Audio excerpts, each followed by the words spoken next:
This is a manhwa about a female lead who is framed by her husband and his mistress, how she defies fate and takes in a young pup. I won't say more, let's get straight to the point. Next, Lord Host. A new wisher has arrived. A soul is kneeling in worship, pleading for Lord Qinyan to seek justice for me. My lord, I was originally Empress Yushur of the Ning Kingdom. At 14, I put on armor and went to battle to conquer the lands for my husband. But in the end, what I got in return was being deposed and sent to the cold palace. That man, he didn't even spare our own children. I beg you, my lord, to save my 2 sons. You sure? Do you know the price of asking me to intervene? I am willing to offer all of my soul's power. I only ask that you, my lord, protect my 2 children and grant them a lifetime of peace. You don't want revenge? You don't want the throne that belongs to you? My lord, I dare not be too greedy. Protecting my 2 children is enough. I don't dare hope for revenge. Taking that heartless man's life and becoming empress is something I've never even thought of. You can rest assured about the revenge part. As for the throne, that's even simpler. After all, the great Lord Host is Qinyan. She gave his system a sharp look. Oh no, it seems even my words have angered the host. She has hand-shredded hundreds of systems. She's not going to tear me to pieces, is she? I accept your wish. Thank you, my lord. Lord Qinyan used a spell. A well appeared on the ground. Qinyan and the system jumped down. They saw all of Yunshur's past memories. Old General Yun has merit for saving the emperor. By my decree, grant him a grand funeral. Father, wake up. No. Empress Yunshur is jealous and attempted to poison the noble consort. In consideration of our past affections, her title of empress is revoked and she is sent to the cold palace. He Shan, is this the kind of person I am in your eyes? Empress, why wouldn't I know you were wronged? It's just that your achievements overshadow your master. Old and faded, you occupy the beauty's position. I have no choice but to eliminate you. He Shan, may you die a horrible death. The next scene, a house is in a raging fire. Inside, 2 children are shouting for their father and mother. Save us. They are of his bloodline. They absolutely cannot be allowed to remain. They must be completely eradicated from this world. Understand? The little eunuch replies, yes. The scene changes. An army of 100 men with a horse carriage. Lord Host, you're awake. The time you are in now is right after Yunshur had just given birth to her young daughter. You're on the way back to the city after a great victory. The female lead feels a sharp pain in her lower abdomen. This body went to battle right after giving birth. It's truly been severely depleted. I'm afraid its foundation has been damaged. The female lead opens the window curtain to look. He Shan's life in this throne. I'll take them for her. There are several people inside the prison cart. One of them looks at the sky. Purple chi comes from the east. Could the person I'm looking for be here? At this time, at the city gate. He is He Shan, the king of Ningxian. Why isn't she here yet? The army is moving so slowly. Could it be that Yunshur, priding herself on her great merits, is slighting this king? Your Majesty, General Yun is a meritorious official. Her prestige in the army is extremely high. Please, Your Majesty, be patient for a moment to prevent the soldiers from using this as a pretext to cause trouble. At this moment, a hand helps wipe the king's face. She is Shur, a concubine. The weather is too hot. Shur is wiping the sweat for the great king. Shur is still the most delicate and considerate. Don't worry. In the future, I will definitely give you a proper title, my king. Shur doesn't seek a title. As long as I can stay by the great king's side, Shur will do anything. It's a pity that Shur is just a delicate woman. I can't do amazing things like the madam. Shur is really useless. Even I, the narrator, can't stand this woman. She's so two-faced. I want to use my righteous aura to overwhelm her phoniness. The emperor said, "Who says so? You're different from her. That woman kills enemies on the battlefield all day, just like a man. How can she compare to your beauty and delicacy?" This green tea bitch even pretends to wipe her tears, thinking to herself, men are so stupid. They fall for it with just a little trick. Below, someone shouts, "Look quickly. It's General Yun's banner. They're back. The general has returned in triumph with the spoils of war. My dear consort, hide quickly. I can't let Yenna see me with you." He Shan turns and leaves. The green tea thinks, one day I will kill her. He Shan thinks, a great man knows when to yield and when to stand firm. It's just a pretense. Putting on an act of a deeply loving couple isn't difficult. Anyway, that fool is completely obedient to me. With a little coaxing, she'll deliver the empire into my hands. Yinshir takes off her helmet. "General, do you want to rest for a bit?" Returning to court after a great victory. For the main general, not to show her face would be detrimental to morale. Don't worry, this general can hold on. Yinner, you're finally back. You have no idea how worried I've been these past few days. eyes. The female lead thinks to herself, although I really want to act directly, the world is not ready to accept a woman as emperor so quickly. This man is still useful. The female lead jumps off her horse and says, official matters are more important. I asked the great king to first go and count the spoils of war and celebrate the victory. There's no need to rush. She gave Yi Qingshan a look filled with spiritual power. Yi Qingshan feels it strange. This woman has become so cold since her return this time. General, how should we deal with the captives and slaves brought back this time? Those with status, find out their origins and send them back. Those with no home to return to, settle them here according to procedure. A captive speaks up, General. Please wait. Forgive me for being blunt. Your body is severely depleted. If you don't rest and recuperate, I'm afraid you won't even be able to lift a sword in a few years. You know medicine? I am Sun Zihuai, and I have some small knowledge in the art of medicine. If the general is willing to take me in, I guarantee I can nurse your body back to health. The two of them think to themselves, this young man is not simple at first glance. For him to approach me so proactively, he must have a scheme. Doesn't she believe me? The female lead doesn't answer him and turns to leave. The man grabs the female lead's battle robe with one hand. The man puts on a pitiful and charming expression. Sister, I'm not a bad person. Please take me in. I will definitely repay you well. Someone, take him to get cleaned up, then bring him to see me. Yes, General. The man thinks to himself. As expected, the Emperor's star has appeared. Sometime later, inside the palace. The great battle is won. Our dynasty has conquered 2 more cities. The madam is valiant, truly a blessing for the nation. A toast to the madam's triumphant return, to the great king and the madam. At this moment,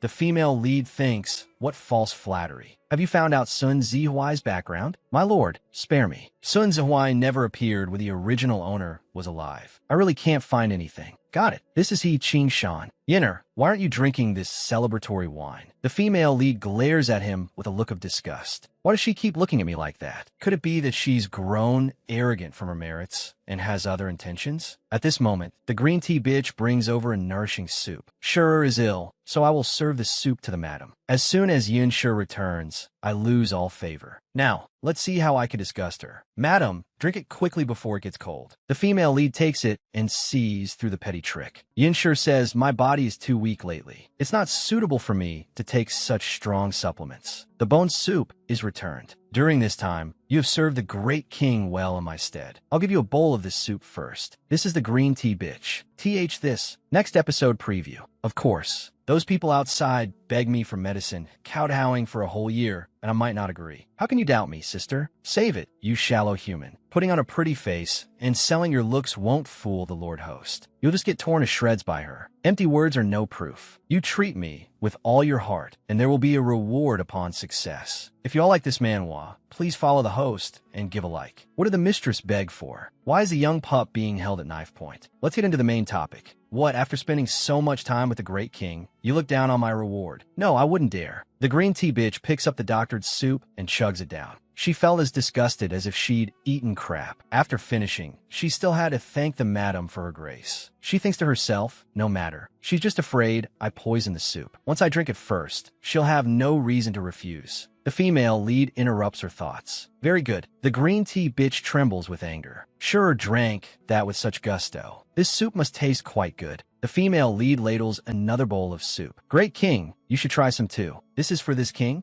I've been fighting on the battlefield for a long time. A monarch like the great king, willing to stay behind and guard the rear, is truly rare. The great king's hard work and high merit mean you should nourish your body for the sake of the country. It is my duty to work hard for the nation. Yi Qingshan thinks. Yin Shi's attitude became cold after returning to the city. I thought she was dissatisfied about something, but now it seems this stupid woman is still as devoted to me as ever. Yinner is still the one who knows how to care for this king. This soup is truly delicious. The green tea bitch was about to stop him, but before she could speak, he gulped it all down. Qin Yin, she actually let the great king drink it. At that moment, the green tea bitch suddenly feels like vomiting. In front of all the civil and military officials, she vomits a colorful stream all over Yi Qingshan. Yi Qingshan shoves the green tea bitch away. Someone, quickly take this king to wash up. How dare this serving girl offend the great king? Great king, spare me. The female lead no longer wants to watch this farce. She gets up and leaves. Lord host, where are we going next? To see Sun Zihuai. From behind, the cries continue. Great king, spare Sure. Sure didn't do it on purpose. The scene shifts to Qinyan's chambers. Thank you for saving me, sister. I have no way to repay this life-saving grace. From this day on, I am at your disposal, sister. The female lead thinks, as expected, he's starting to find excuses to stay by my side. The female lead speaks. I don't keep useless people. You can take my pulse. The cold has entered your body and damaged your foundation, but there is still a chance for recovery. Can you really nurse my body back to health? Of course. Those people outside beg me for medicine, kowtowing for a whole year, and I might not agree. How can you doubt me, sister? Save it, you shallow human. Putting on a pretty face and selling your looks won't fool the Lord host. You just get torn to shreds by her. The female lead pulls her hand away and says, empty words are no proof. You treat me with all your heart, and there will be a reward upon success. Zihuai doesn't want a reward. Sister, don't think of me as so shallow. Not only am I skilled in medicine, I also know astronomy and geography, understand yin yang and the 8 trigrams, and well read, and have a heart for knowledge. How could I bow down for money? You mean, you want me to find you an official position at court? Not all. Even if I were to enter service, Zihuai would only be willing to follow an enlightened ruler. Sister, your kingly might is revealed. You are the Emperor's star descended. I am willing to assist you in unifying the lands and ascending the throne. Emperor's star, it seems you really can tell fortunes. The female lead draws her greatsword and with a swish, places it on the pretty boy's neck. It startles the pretty boy into a cold sweat. Tell me, who sent you? Next episode preview.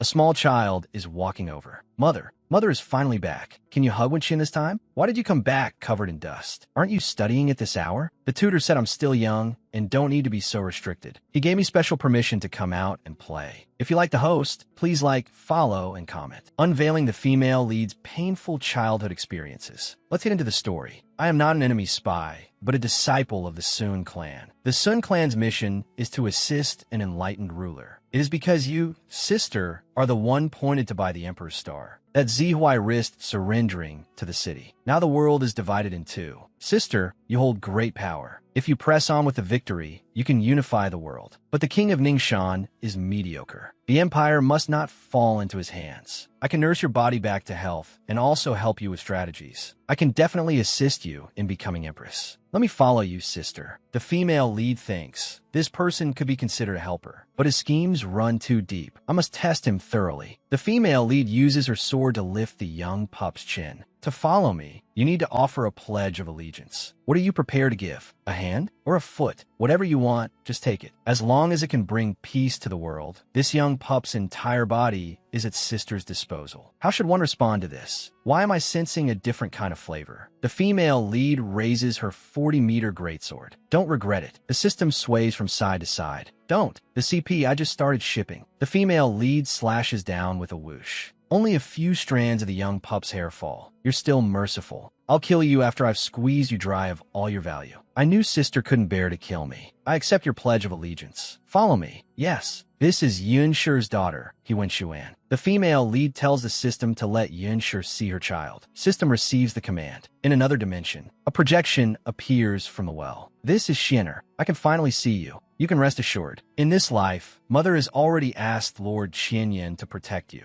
Yunshi reaches out her hand to touch her daughter. I won't let you perish in a fire again. The female lead thinks, I won't let my daughter be engulfed in flames. This brings back the female lead's childhood memories. When she was still an infant, someone held a torch in front of her. Yen, don't blame your mother for being cruel. You are my child. You must help me take down that bitch. Why did my own birth mother, just to compete for favor, personally set a fire to burn me? When I grew a little older, those people said, she's not a princess. She's an ugly monster. Haha, that's right. An ugly monster. An unloved ugly monster. I could only use my hands to cover the burned part of my face and say, I'm not. It left half my face disfigured, and I grew up being mocked. Don't worry, I won't let you walk my old path. At this moment, a small child walks in. Mother is finally back. Can you hug Wenqian this time? He is Yunshi's son, Wenqian. Why did you come back covered in dust? Aren't you studying at this hour? The tutor said, I'm still young. I don't need to be so restricted. He gave me special permission to come out and play. At this moment, Yinshi sees this and cries sadly, saying, He Qingshan saw that Qian'er was a posthumous child. He deliberately let the tutor indulge his playfulness, only to raise him to be useless. He even framed Qian'er for playing with fire, causing his own and his sister's death, making him be spat on and mocked even after death. Don't worry, I will make proper arrangements for him. Will you take this child? Sister, are you referring to taking him as a disciple? Then I must first examine his potential. This is truly strange. The moment this child hugged you, sister, his fate changed. When he entered the door, just now, he had the look of one destined for an early death. But now he actually has the air of an emperor. His talent is not bad. Sister, are you thinking of teaching this child? The female lead cuts him off. No need to say it out loud. It's better left unsaid. All right, leave it to me. Mother, what are you and the pretty big brother talking about? Silly child, what else could we be talking about? We're going to groom you to be the next emperor. You've latched onto a great patron, and you don't even know it. Next episode preview.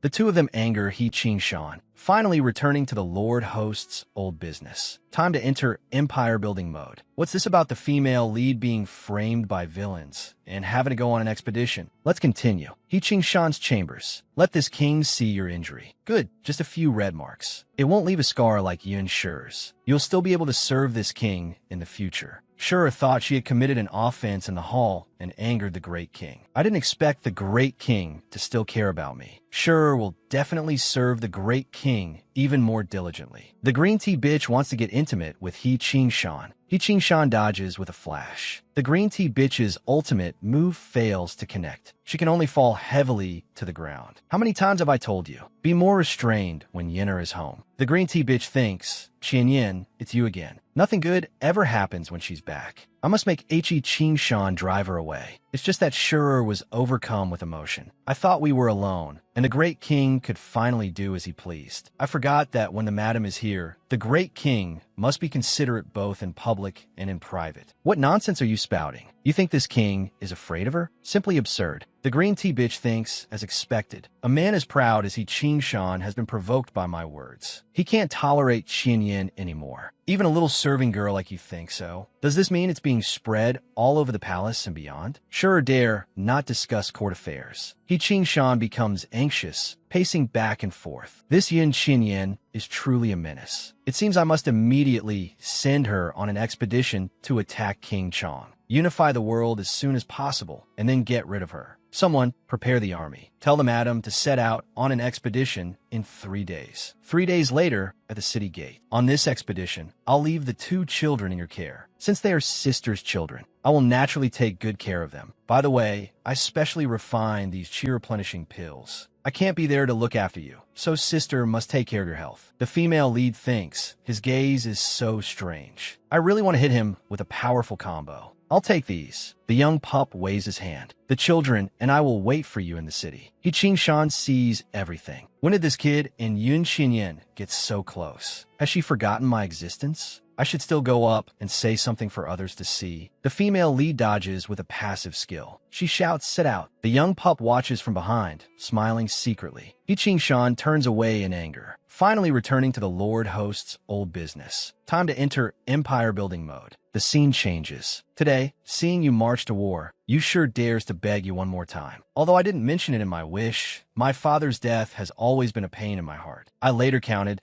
there were a full 360 swords stuck in his body. I am willing to offer you the luck of my next life as well. I beg you to consider my filial piety. Don't let my father participate in this battle and die a tragic death. I never signed 2 soul contracts with the same person. Lord Host, when did you set this rule? You sure your father must go on this expedition? 3 months later, the palace. A letter from the general has arrived. Quick, let me see what Yin'er said. Haha, I knew it. Not only has Yin'er surrounded King Chong, she has also found the new capital city. Now the world is settled. Our dynasty has won a great victory. It's just that this letter, why does it ask this king to take the small road with my guards? Won't Qianyin and her Yun family send their trusted men to escort me? There are rumors that remnants of King Chang's forces have escaped. The general is worried the great king will be ambushed on the main road. That's why she made this arrangement. In a few days, the general's father and young master son will take the main road for you to draw away the enemy forces. I see. Yenner is still the most thoughtful. He Qingshan thinks, I knew it. How could my decade-long relationship with Yenna lose to that young brat surnamed Sun? That day on the city wall, Sun Zihuai must have been deliberately seducing Yenner. She was only talking to him reluctantly to make use of him. Next episode preview. If you surrender and submit now, maybe the Great King will be kind enough to grant you a position as a minor official. Will the young pup be captured? What's this about the female lead negotiating with King Chong? Let's continue watching. Go and summon Sun Zihuai.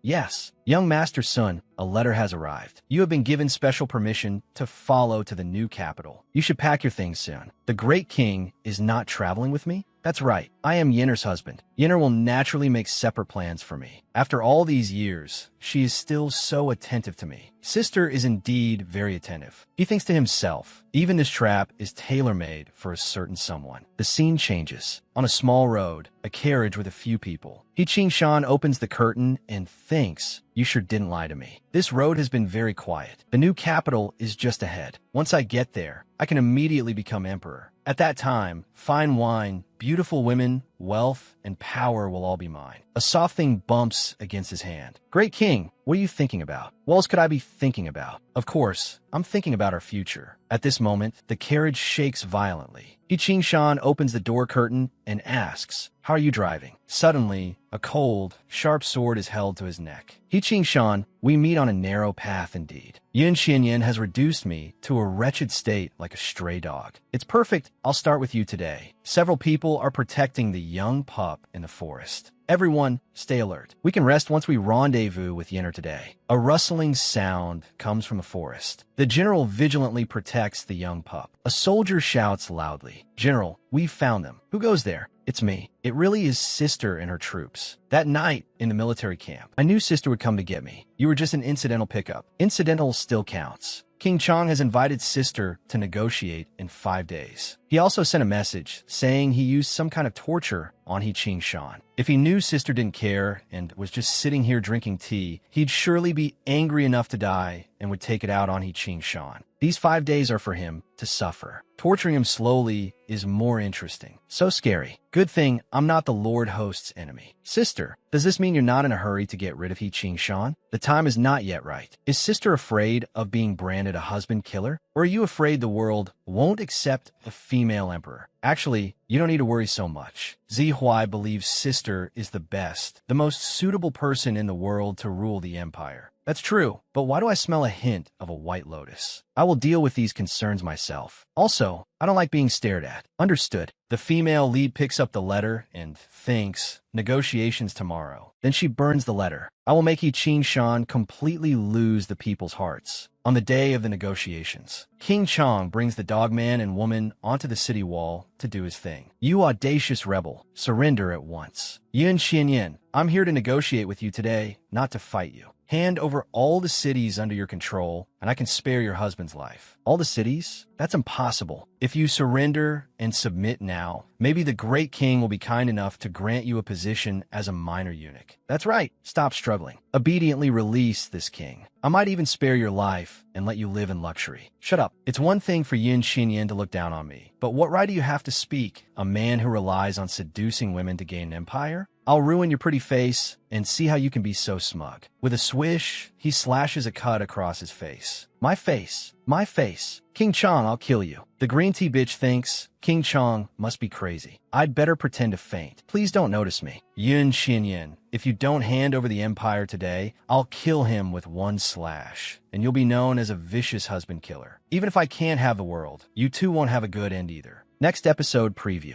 What? Madam, don't. Isn't this the Great King's command? Will the female lead shoot an arrow to kill He Qingshan? Let's continue watching. The soldiers are discussing what to do. Is the general really going to agree? If we really give the cities to King Chong, our brothers will have all died in vain. But that's the Great King. Isn't he committing treason? The pretty boy hears them talking. As expected, she's in a dilemma. How will Sister answer this time without giving people a reason to criticize? The female lead waves her hand. Silence. All the soldiers fall silent. Listen to my explanation. No, listen to me. This is a decision for me to make. I conquered this empire for the He family. I asked the great king to decide. The female lead is a master at shifting blame. Is there even need to ask? Of course I want to live. He Shan, think carefully before you answer. He Shan realizes, wait, there's so many people below the city wall. If I say I want to live, I'll be ridiculed. This is a great opportunity to win people's hearts and display my great reputation. As long as I get through this, everyone will support me in the future. Anyway, women are emotional. Yinshi and I have 2 children. She will save me no matter what. He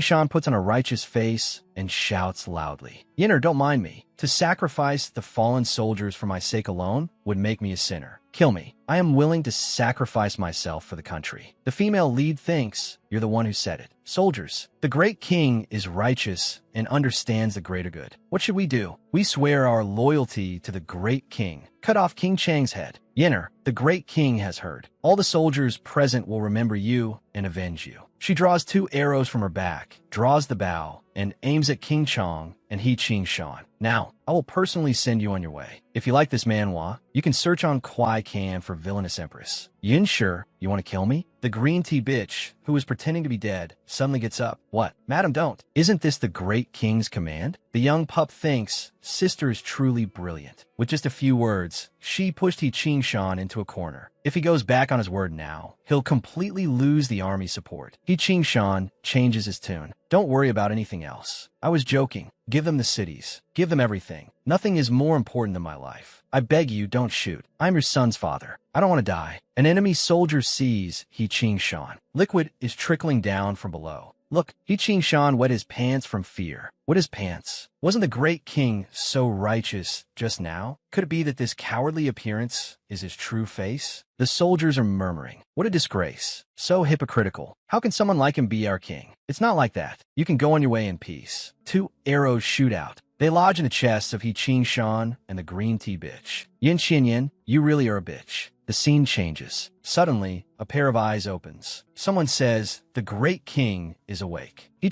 Shan sits up abruptly. Great, I'm not dead. A sharp pain comes from his chest. He questions Yinshi. That day you dared. I deliberately aimed the arrow to miss your heart. Great king, how are you feeling now? You knew that arrow wouldn't kill me? Of course. The general not only saved the great king, but also killed King Chong and conquered all the cities. The world is now unified. Then doesn't that mean this king is about to ascend the throne? Where is the new eunuch? Go and pick an auspicious day for the coronation. This subject also hopes for the great king's ascension. But the matter of being held hostage has spread. The people are not very convinced of you. It might be better to lay low for a while. Insolence. I am the ruler of a nation. If the people's hearts are not with me, who else could they be with? Naturally, it's... The little eunuch glances at the female lead. You sure? Don't speak nonsense. I'm not interested in the empire. That's right. These past 2 days, I have been appeasing the army on the great king's behalf. At the celebration banquet in a few days, I will support the great king's ascension to the throne. The great king just needs to perform well. Good. Let's do as you say. He Shan thinks, since Yin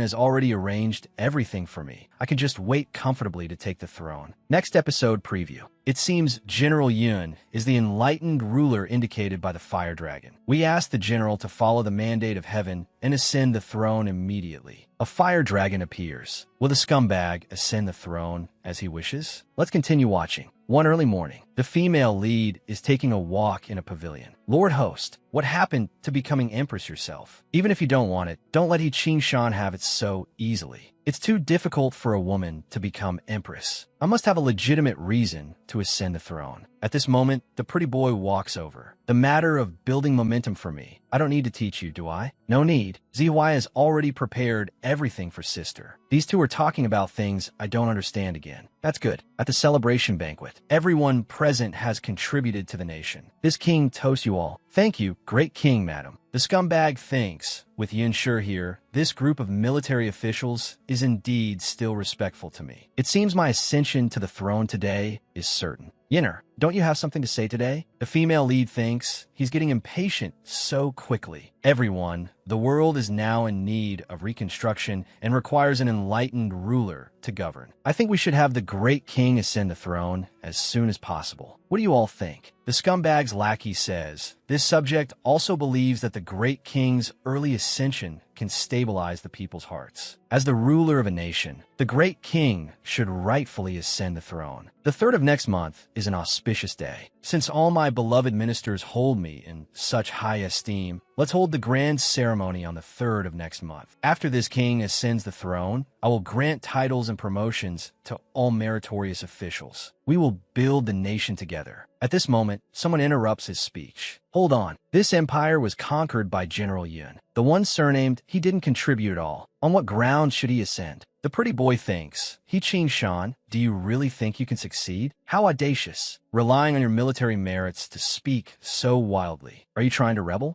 I am considering the welfare of the people. A person like you, who loses his nerve and wants to hand over cities after a little scare from the enemy, are you fit to be the new emperor? Although General Yun is a woman, she is both wise and brave. In my opinion, she is more suitable to govern the world. The military officials all say that's right. We support General Yun. We ask the general to ascend the throne. If you like this manhwa, please search for Villainous Empress on Kwaikan. I know the Yun family army is united, but an emperor must be appointed by the mandate of heaven. Not just anyone can do it. Do not mention making me emperor again. Yinner is right. I am the son of heaven. I am the only one qualified to be emperor. Suddenly, a fire vine appears. The flames grow larger, taking the form of a dragon. Look, behind the great king and the madam. Is that a dragon? It's a fire dragon. There's a legend among the people that after the world is at peace, a fire dragon will appear to show the world the enlightened ruler. Ah, did you see that? The fire dragon has appeared. Let's see who dares to disobey now. This throne is destined to be mine.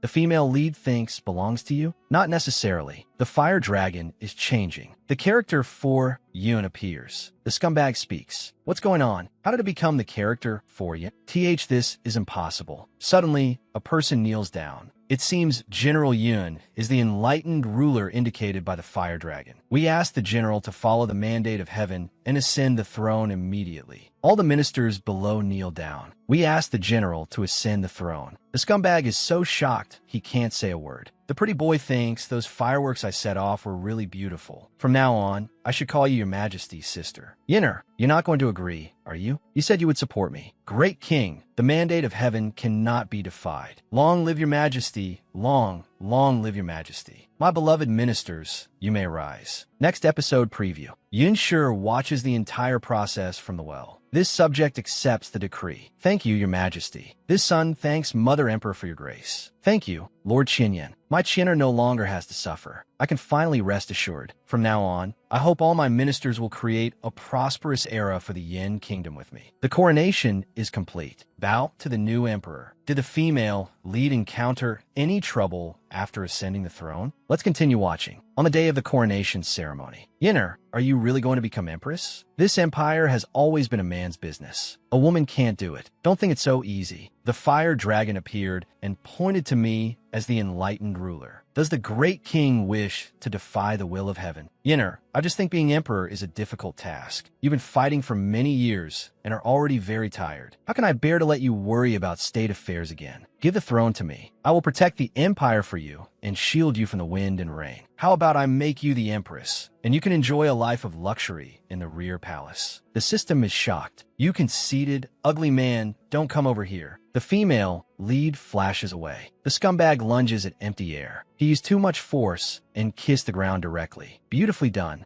Our Lord Host was the Empress of the Rhone Kingdom for so many years. She won't be fooled by you. Yinner, your coronation ceremony is about to begin. It wouldn't be good to wrinkle the dragon robe. Great king, I now have the support of the people and the hearts of the masses. I have no choice but to ascend the throne. But this is just a temporary measure. Once the world is stable, I will return the throne to you. Really? Of course. However, for a smooth succession in the future, the great king should first heal his face. The auspicious time has arrived. We welcome the empress to ascend the throne. We greet your majesty. The world is now settled. I, upon ascending the throne, will do my utmost to govern the country. From today, the kingdom shall be named Yin, and the era name shall be Chuha. Sun Zihuai possesses great talent. He is appointed as the national preceptor. The great king's son, He Wenxian, is intelligent and filial. He is appointed as the crown prince. Yinshi sees this scene from the well. This subject accepts the decree. Thank you, your majesty. This son thanks Mother Emperor for your grace. Thank you, Lord Qinyan. My Qin'er no longer has to suffer. I can finally rest assured. From now on, I hope all my ministers will create a prosperous era for the Yin kingdom with me. The coronation is complete. Bow to the new emperor. Long live your majesty. Long live your majesty. The scumbag clenches his fists in anger. Yin Xinyan, curse you. The military power is in your hands now. I'll tolerate you for a few more days. Once my face is healed and I take back the throne, I will definitely wipe out your Yun family, so you can never rise again. A few days later, your majesty, King Ningxuan heard from somewhere that there is a divine physician outside the palace who specializes in treating scars. He has taken Shur out of the palace to seek treatment. I know, pay it no mind. You may leave. Yes, you were the one who deliberately fabricated and spread this, weren't you? As expected, your majesty saw through it. By luring He Qingshan away, we can suppress his subordinates. With your majesty's ability, you can make many improvements before he returns from his search for medicine. By then, the people's hearts will be stable. Even if He Qingshan and his followers turn the world upside down, they won't be able to shake your majesty's throne. Zihuai just wanted to share your majesty's burden. Your majesty won't blame me, will you? I won't. But since it's a hoax, the divine medicine is also fake, then. The female lead gently strokes her own face, thinking the medicines from the system shops in the past couldn't even heal my face. I originally thought the divine medicine might be real, but the prescription is in my hands. I would never let He Qingshan use it. Zihuai noticed long ago that your majesty has many scars left from battle on your hands. I specially prepared this ointment as a coronation gift. My hand. In the future, Zihuai will not let your majesty get injured again. What you're saying? I mean, I will definitely be able to heal all of your majesty's scars. By the way, if your majesty is pleased, Zihuai can write down this secret formula. I accept the gift. Is there any reward you desire? No. To have met your majesty and to be able to assist your majesty is already Zihuai's greatest fortune. The female lead thinks this feeling is so familiar. In the Rome Kingdom, I also knew such a thoughtful and capable person. Next episode preview. Zihuai has already planned for the future. To accompany your majesty for a lifetime and make the country prosperous and strong is my greatest wish. He Qingshan and the green tea bitch haven't appeared for many episodes. What are they planning now that they're back? Let's continue watching. The female lead stares at the pretty boy in a daze. He's a bit similar. Why did you stop me? I heard your majesty is good at using talented people and wanted to recommend myself as prime minister. You made many contributions to the Rome Kingdom. Is there any reward you want? No. To have met your majesty and to be able to assist your majesty is already my greatest fortune. I was overthinking it. Most reclusive masters do not seek fame or fortune. It's just a coincidence. Dealing with political affairs is what's important. National Preceptor, what are your thoughts on the matter of flood control in the Yin River? It is urgent. I have already found capable people skilled in water conservancy. The project can definitely be completed within 2 years. Then I'll leave that matter to you.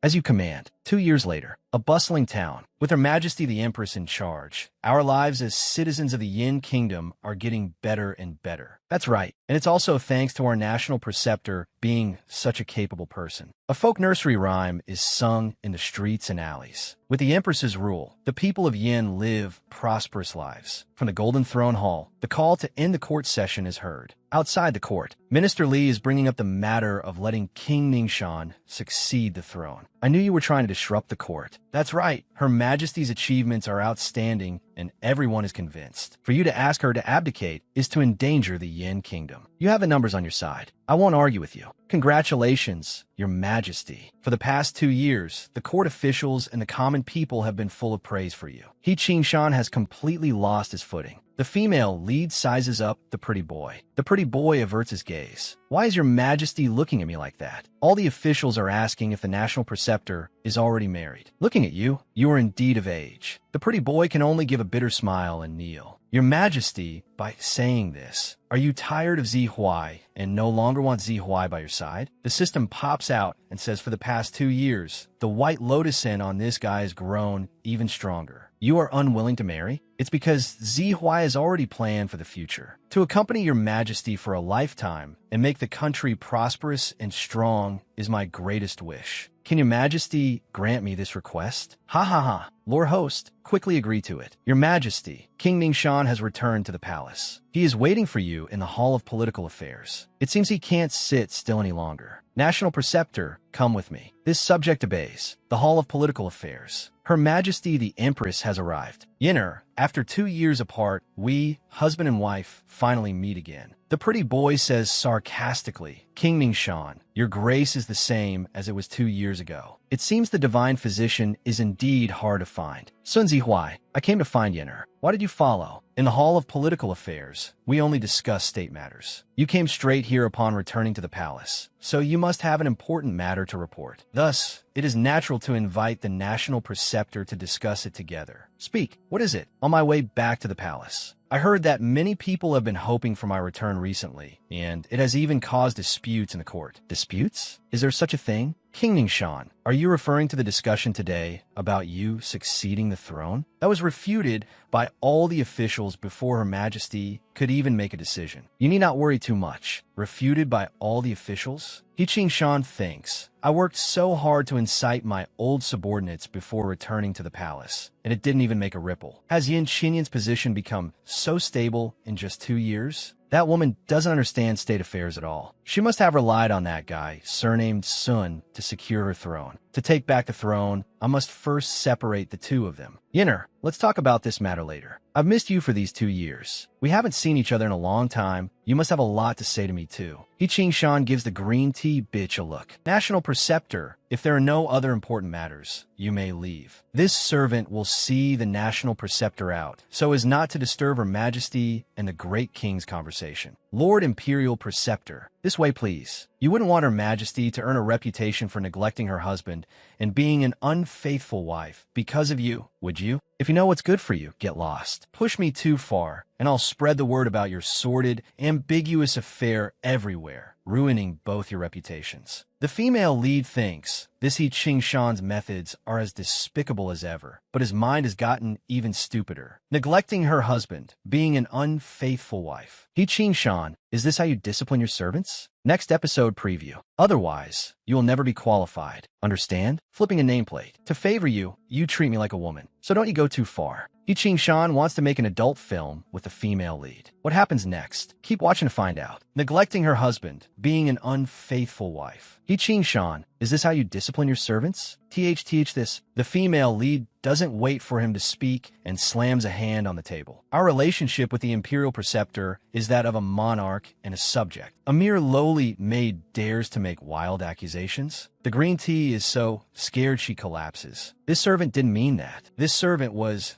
talking nonsense. Yinner, it's all my fault for not disciplining her well. The green tea, no, it's sure. She spoke without thinking. Please don't make things difficult for her. We as husband and wife haven't had an intimate talk in a long time. Why don't we? The female lead interrupts him. Very well. Since the Prince of Ningxuan admits to his own failure in discipline, we shall give you a chance to make amends. Imperial Preceptor, for insubordination and showing no respect for one's superiors, what is the punishment? Replying to your Majesty, according to the law, the punishment is 50 strokes of the plank. The green tea kowtows while saying, Your Majesty, spare me. Shura knows she was wrong. Shura will never dare to do it again. The female lead raises her finger and points at the scum man. Carry out the punishment yourself, outside the Hall of Administration. The sound of aha. The green tea is enjoying her reward. Your Majesty, spare me. Lord Imperial Preceptor, spare me. This servant will never dare again. Yinner, let's stop here. If this beating continues, the green tea will die. Prince of Ningxuan, no need to worry. This maid has served you for many years. If not for merit, then for her hard work. I am well versed in medicine. I will definitely save her life. Tifes, the female lead says, continue the beating. No, your highness, no. He Qingshan raises a rolling pin. A crisp smack is heard. The green tea is so happy that tears stream down her face. Afterwards, she loses consciousness. Green tea, you fainted from happiness? I will take this maid away for treatment first. He Qingshan thinks, I can't let the green tea take this beating for nothing. Today, I must find out what Yin Qinyin thinks about the matter of abdication. Probing. Yinner, returning to the palace this time, I see you've lost weight. It must be from the toil of managing state affairs. Now that I have returned to the palace and my health has improved, why not let me share your burden? The female lead pushes his tea away. No need. We have never felt it was hard work. If you find being the emperor tiring, it only proves you're not cut out to be a monarch. He Qingshan slams the teacup on the table. What is the meaning of this? We had an agreement long ago. Once the realm is at peace, I would take power. Is Yina going back on her word? We did promise. But this matter was just rejected by all the officials today. Even if we abdicate now, how many days could you last? He Qingshan is speechless. Don't be anxious. If you can win the support of the court officials in the future, we will personally hand the throne back to you. He Qingshan thinks. She clearly doesn't want to abdicate. As expected, no one can resist the temptation of imperial power. However, Yinshur has adored me since childhood and is devoted to me. We just grown distant because we haven't seen each other in a long time. As long as I coax her properly, she will definitely be as obedient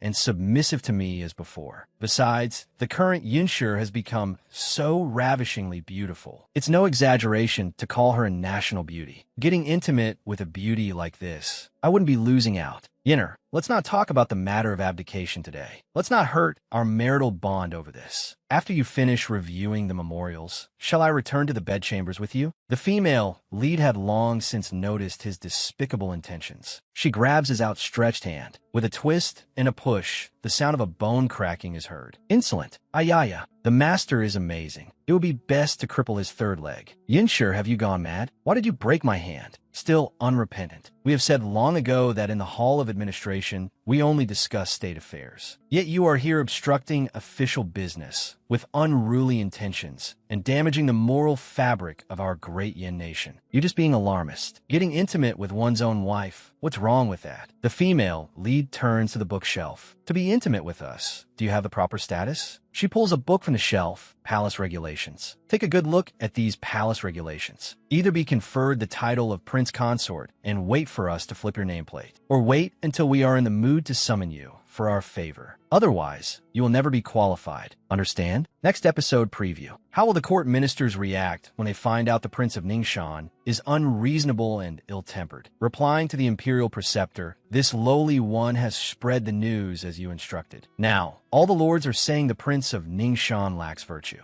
and is unworthy of being Her Majesty's Prince Consort. Good. What else? They are plotting every day to hold a new selection for Her Majesty to expand the harem. Will the pretty boy be able to formally enter the female lead's harem? Keep watching to find out. Flipping a nameplate to favor. You treat me like a woman, so don't you go too far. It seems you're defiant to discipline and are forcing us to punish you. Guards, the Prince of Ningxuan has behaved improperly in the hall. Confine him for 15 days. The soldiers restrain He Qingshan and drag him away. Let me go. Let me go. He keeps shouting. Also, pick a few matrons and send them over. Teach him properly what rules are. Yin Qinyin, how dare you humiliate me like this? He Qingshan's bedchambers, a few days later. Prince of Ningxuan, have you learned the etiquette for paying respects to the Empress? Come, let's see. He Qingshan's face has already darkened. This prince is a dignified prince consort. You old hag who bullies others based on your master's power. How dare you make this prince kneel to you? What do you mean, bullying others based on our master's power? We are acting on Her Majesty's orders. For you to say such a thing is to defy the heavens. He Qingshan casually picks something up and smashes it with a clang. Shut up. All of you get out. Get out. The matrons discuss amongst themselves. Since the Prince of Ningxuan is not pleased today, we servants will come again another day. Truly ungrateful, shameless, and virtueless, yet still so arrogant. No wonder not even the prince and princess are willing to be close to him. The pretty boy hears their argument from outside. He Qingshan, make a scene. Make a scene so everyone knows. It's best if the court ministers find out how unreasonable and ill-tempered the Prince of Ningxuan is. How will they react? Replying to the imperial preceptor, I have spread the news as you instructed. Now, all the lords are saying the Prince of Ningxuan lacks virtue and is unworthy of being Her Majesty's Prince Consort. Good. What else? They are plotting every day to hold a new selection for Her Majesty to expand the harem. Inside the Golden Chimes Hall, Your Majesty, this subject has heard that the Prince of Ningxuan's virtue does not match his position. I boldly request Your Majesty to select another prince consort to rectify the conduct of the harem. Not only should a prince consort be chosen, several consorts must also be chosen to serve Your Majesty. This subject is untalented, but is willing to handle the selection for Your Majesty. This subject has a son at home who is of upright character and handsome appearance. I wonder if he might catch Your Majesty's eye. My nephew is skilled in archery, riding, and military strategy. He has long admired Your Majesty and hopes for an audience. The pretty boy watches them chattering and thinks, how ridiculous. They actually dare to propose such a matter before Her Majesty. The female lead is already impatient, thinking, it seems I need to set some new rules for them. Host, you don't need to act personally. Someone has already stepped forward. My lords, you are all so eloquent, yet you've been arguing over the matter of selecting consorts for half the day. Aren't you ashamed? Imperial Preceptor, what is the meaning of this? We are concerned for Her Majesty. What is wrong with that? What is wrong with that? The Great Yin was founded less than 2 years ago, with a solemn oath to serve the people wholeheartedly. As pillars of the Great Yin, instead of thinking about how to benefit the populace, you are thinking about how to stuff people into Her Majesty's harem. Do you not feel ashamed? The officials are silent. This matter is not to be mentioned again in the future. We are tired. You're all dismissed. Yes, the scene changes. The female lead and the pretty boy are strolling in a pavilion. The female lead notices the pretty boy is in low spirits. You've been distracted ever since court was dismissed. What's wrong? Are you still upset about those ministers? No. If you're not angry because of the ministers, then you must be angry with us. That's not it either. Zihui is indeed worried for Your Majesty. It's time for the pretty boy to transform into a simp. Your Majesty, will you marry a prince consort or take in consorts in the future? Ho ho ho, so imposing in the court, but as soon as you're alone with the host, you revert to your true self. This subject was just asking casually with no other intention. If Your Majesty does not wish to answer, before he could finish, the female lead answers, we will not. Those people just want to plant their sons and spies by our side. Why should we bring trouble upon ourselves? But doesn't Your Majesty want a confidant by your side to share your thoughts with? Whatever we have to say, we can say to the Imperial Preceptor just the same. The pretty boy thinks to himself, Her Majesty has no interest in romance at all. Will she ever understand my feelings? What are you spacing out for? Aren't you leaving? Forget it. So what if I can only accompany Her Majesty as a subject? I'm already the person she trusts most. There is still a long road ahead. I will be able to move her heart eventually. Your Majesty, shall we go check on the Crown Prince's studies together? Very well. Next episode preview.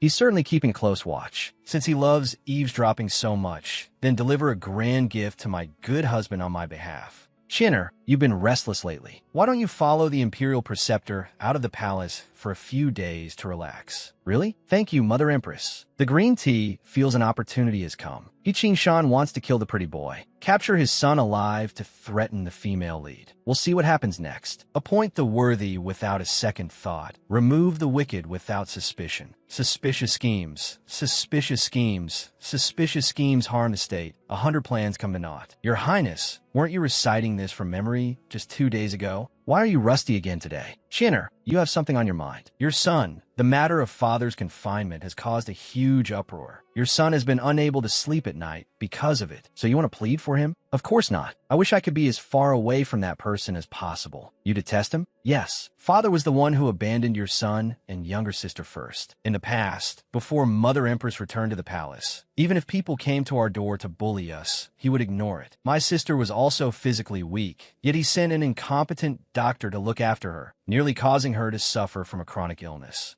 Back then, when Mother Empress was fighting on the front lines, your son was afraid of distracting you and never dared to say anything. Now I'm afraid that with father back in the palace, Mother Empress might be soft-hearted for a moment and be tricked by him. That's why Yinshur watches Chinner from the well. He knew all along. It was Mother who was foolish. Mother has wronged you. Letting this child take He Qingshan's surname has truly wronged him. Yinshur, what do you think? But since ancient times, children have always taken their father's surname. If you are willing, I have my ways. The female lead detects a rustling sound from outside. He's certainly keeping a close watch. Since he loves eavesdropping so much, then deliver a grand gift to my good husband on my behalf. Chinner, you've been restless lately. Why don't you follow the Imperial Preceptor out of the palace for a few days to relax? Really? Thank you, Mother Empress. The green tea realizes an opportunity has come. Haha, Jun Zihuai and Chinner are both leaving the palace. The heavens are truly helping me. Congratulations, Your Highness. As long as we kill Jun Zihuai,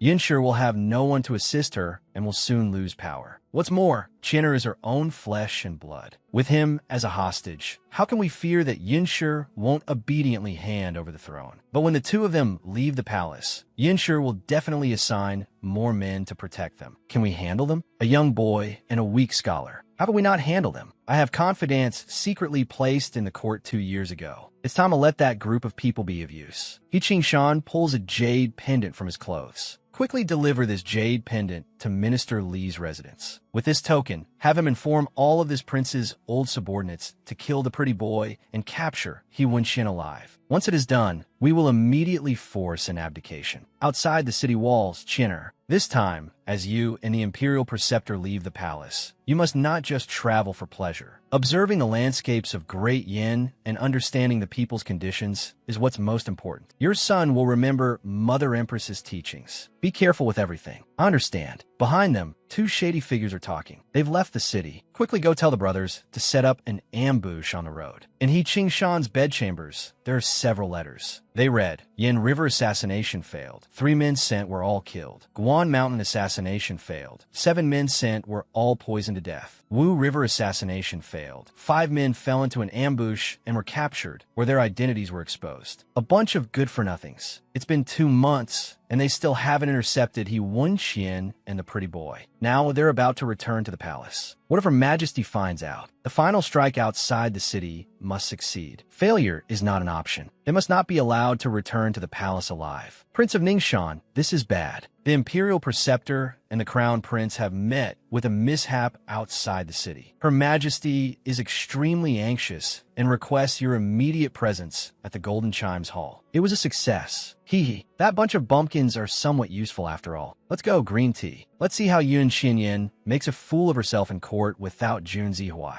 Next episode preview. How dare you? I'm a dignified man of 7 feet, sent to the cold palace? How will the historians write about this? I will naturally be the first deposed male consort in history. To have my name recorded in the annals of history, isn't that what you've always hoped for? How will the female lead send He Qingshan to the cold palace? Let's keep watching. Inside the Golden Chimes Hall, the Imperial Preceptor took the Crown Prince on a tour out of the palace. The journey was fraught with danger. 2 days ago, they encountered bandits again outside the city. This matter is of no small importance. I must discuss it with all of you. Yinner, at a time like this, instead of sending people to search, you're discussing it with the ministers? Could it be that without the Imperial Preceptor, you can't even make this small decision? What the Prince of Ningxuan says is correct. Who said Her Majesty summoned you here to search for people? He Qingshan thinks that voice. Those bandits were indeed vicious, but fortunately, Zihuai and His Highness the Crown Prince have returned safely. Jun Zihuai, how are you? The pretty boy holds up a token, and I have also obtained evidence of the mastermind's crime. Minister Li, this token looks very familiar. This subject does not understand the Imperial Preceptor's meaning. You don't understand? Minister Li, this is a capital crime that implicates 9 generations of your family. ITHTH this. Minister Li kowtows continuously. Your Majesty, spare me. This subject was also forced into it. This was all the Prince of Ningxuan's doing. You're talking nonsense. This is all the Prince of Ningxuan's conspiracy. He wants to eliminate the Imperial Preceptor and use the Crown Prince's life to force Her Majesty to abdicate. Utter nonsense. Chinner is my own son. How could I do such a thing? The female lead thinks, what a good show. The system is loving this. In the past, you were always wary of the Yun bloodline and deliberately tried to raise the Crown Prince to be useless. Shut your mouth. It's clearly you who is plotting a rebellion. Don't you dare slander this prince. He Qingshan kicks Minister Li a few times. He Qingshan, since you are unjust, then don't blame me for being unrighteous. Reporting to Your Majesty, this jade pendant is the token of agreement between the Prince of Ningxuan and this subject to force an abdication. Your Majesty should recognize this as the Prince of Ningxuan's personal item. This subject's residence also has letters from the Prince of Ningxuan. Your Majesty will know once you see them. In black and white, the evidence is irrefutable. Your Majesty, I've already sent people to search the minister's residence in advance. All of the Prince of Ningxuan's letters are here. The officials are murmuring. It really was the Prince of Ningxuan masterminding this from behind the scenes. No wonder he was unwilling to be conferred the title of Prince Consort. So he had ulterior motives. The Prince of Ningxuan harbors treacherous intentions and endangers the state. We implore your Majesty to punish him severely. We implore your Majesty to punish him severely. You all. Yi Qingshan, you have disappointed us too greatly. If we spare you today, how can we warn the world?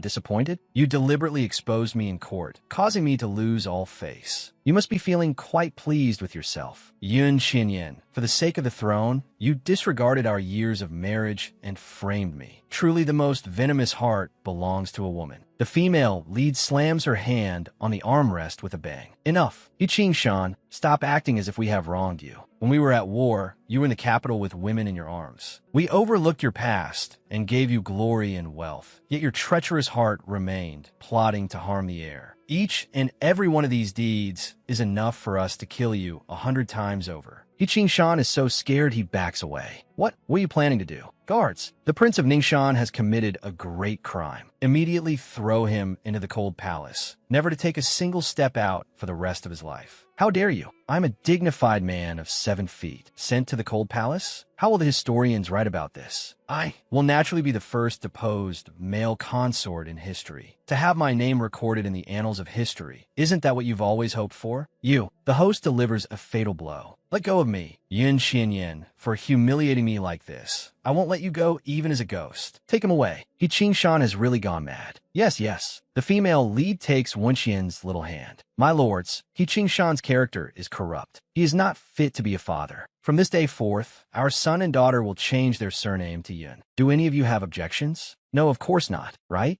Please, who would dare say yes? The world was conquered by Her Majesty in the first place. It is only right that they take her surname. If the imperial children can take Her Majesty's surname, they will surely be able to serve the people like Her Majesty in the future. Your son, Yun Wenxian, thanks Mother Empress. In the cold palace. Even a dog wouldn't eat this. Go get me hot dishes and hot soup. Go on. So picky. Still think you're the Prince of Ningxuan? Meals are only delivered once a day. If you don't want to eat it, then starve until tomorrow. Next episode preview. Yi Qingshan, you remember this well. The great Yin will forever be the Yun family's empire. For all eternity, it will have nothing to do with you. Why does Yi Qingshan want to kill the green tea? What scheme is Yi Qingshan plotting against the female lead? Let's continue watching. The green tea is cleaning up the meal Yi Qingshan knocked over. Sob, Your Highness, are we really going to spend the rest of our lives in the cold palace? Sob, as long as I'm alive, there's a chance for a comeback. One day, I will make that bitch Yun Qinyan regret this. Oh, what a pity you won't have a chance. Yi Qingshan and the green tea hear this voice. They are completely stunned. They see someone walking in. They see the female lead approaching with a sword. Yun Qinyan, what are you trying to do? The cold palace is desolate and bitter. The Prince of Ningxuan is frail and weak. It's time he died of illness. Yun Qinyan, you're insane. I am, at the very least, your original husband. Aren't you afraid of gaining the evil reputation of a husband killer? The female lead walks towards Yi Qingshan. A joke. Who would know? Yi Qingshan feels a deathly chill. He goes crazy. He shoves the green tea aside and runs forward. Guards, someone come. Murder. Help. The female lead throws her sword sheath, hitting the running Yi Qingshan's third leg. Clang. Yi Qingshan lets out a cry of Aya. His eyes nearly pop out. His whole body falls like a dog diving for dung. There's no one on duty here tonight. Don't waste your energy. I was wrong, Yinner. For the sake of our many years together, spare my life. Right, if you have to kill someone, kill that green tea. Yes, kill her. I was instigated by her. That's why I did those things to wrong you. Kill me? Yi Qingshan, I've had enough of you. She shoves him. It's one thing for me to be in the cold palace, but now you want to use me as a scapegoat? In your dreams. The green tea grabs the female lead's hem. Your Majesty, sure, is just a lowly maid. How could I stir up any trouble? The rebellion was all His Highness's idea. Yinner, don't listen to this bitch's slander. Your husband is innocent. Enough. Since neither of you wants to die, we will give you a chance. There is one poison pill in here. You can decide for yourselves who will take it. The one who lives, we will no longer pursue their crime of rebellion. The medicine bottle falls to the ground with a clatter. Clatter. He Shan thinks, you're just a cheap maid greedy for wealth and glory. The green tea thinks, you're just a good-for-nothing who relies on Yun Yin. The one who should die is me. The two of them lunge forward to grab the pill. Bitch, let go. I won't. You were the mastermind in the first place. Why should I be the one to die? He Shan snatches the pill and slaps her. Get lost. He grabs the green tea's throat. Swallow it. The poison takes effect immediately. He Shan, you are so ruthless. How could I have followed you? If I had known it would come to this, I should have followed. Follow. Her hand points towards the female lead. Ha ha. Ha ha ha. I won. I survived. A sword pierces through He Shan. You went back on your word. You scoundrel. He Shan, we did say we would no longer pursue the crime of rebellion. But you poisoning a maid is also a capital offense. Understand? The female lead pulls out her greatsword. Yin, I won't let you go even as a ghost, right? Before you die, we have some good news for you. We have already changed the surnames of our two children. From now on, they will be called Yun Wenxian and Yun Wenshuan. How dare you? He Shan, you remember this well. The great Yin will forever be the Yun family's empire. For all eternity, it will have nothing to do with you. Hearing these words, He Shan spits out a mouthful of watermelon juice. The female lead gets up and sheaths her greatsword. With a thud, He Shan is forever on the ground. Yinsher, did you see? Lady Qin Yin specially punished this adulterous couple in the cold palace, letting them taste all the suffering I endured in my past life. Yinsher is endlessly grateful. All my resentment can finally dissipate from this day on. Next episode preview. We naturally need you. And we need you tonight. Tonight? And need me? Follow us back to the bedchambers. The female lead and the pretty boy return to the bedchambers. Did what we were thinking of happen? Let's keep watching. Outside the cold palace, a person approaches with a lantern. A cold wind blows. The pretty boy shivers. Imperial Preceptor. Your Majesty, the Imperial Preceptor was waiting for us? Your Majesty went to the cold palace alone. This subject was worried. Don't let it happen again. Take care of your health. The nation of Yin still needs you.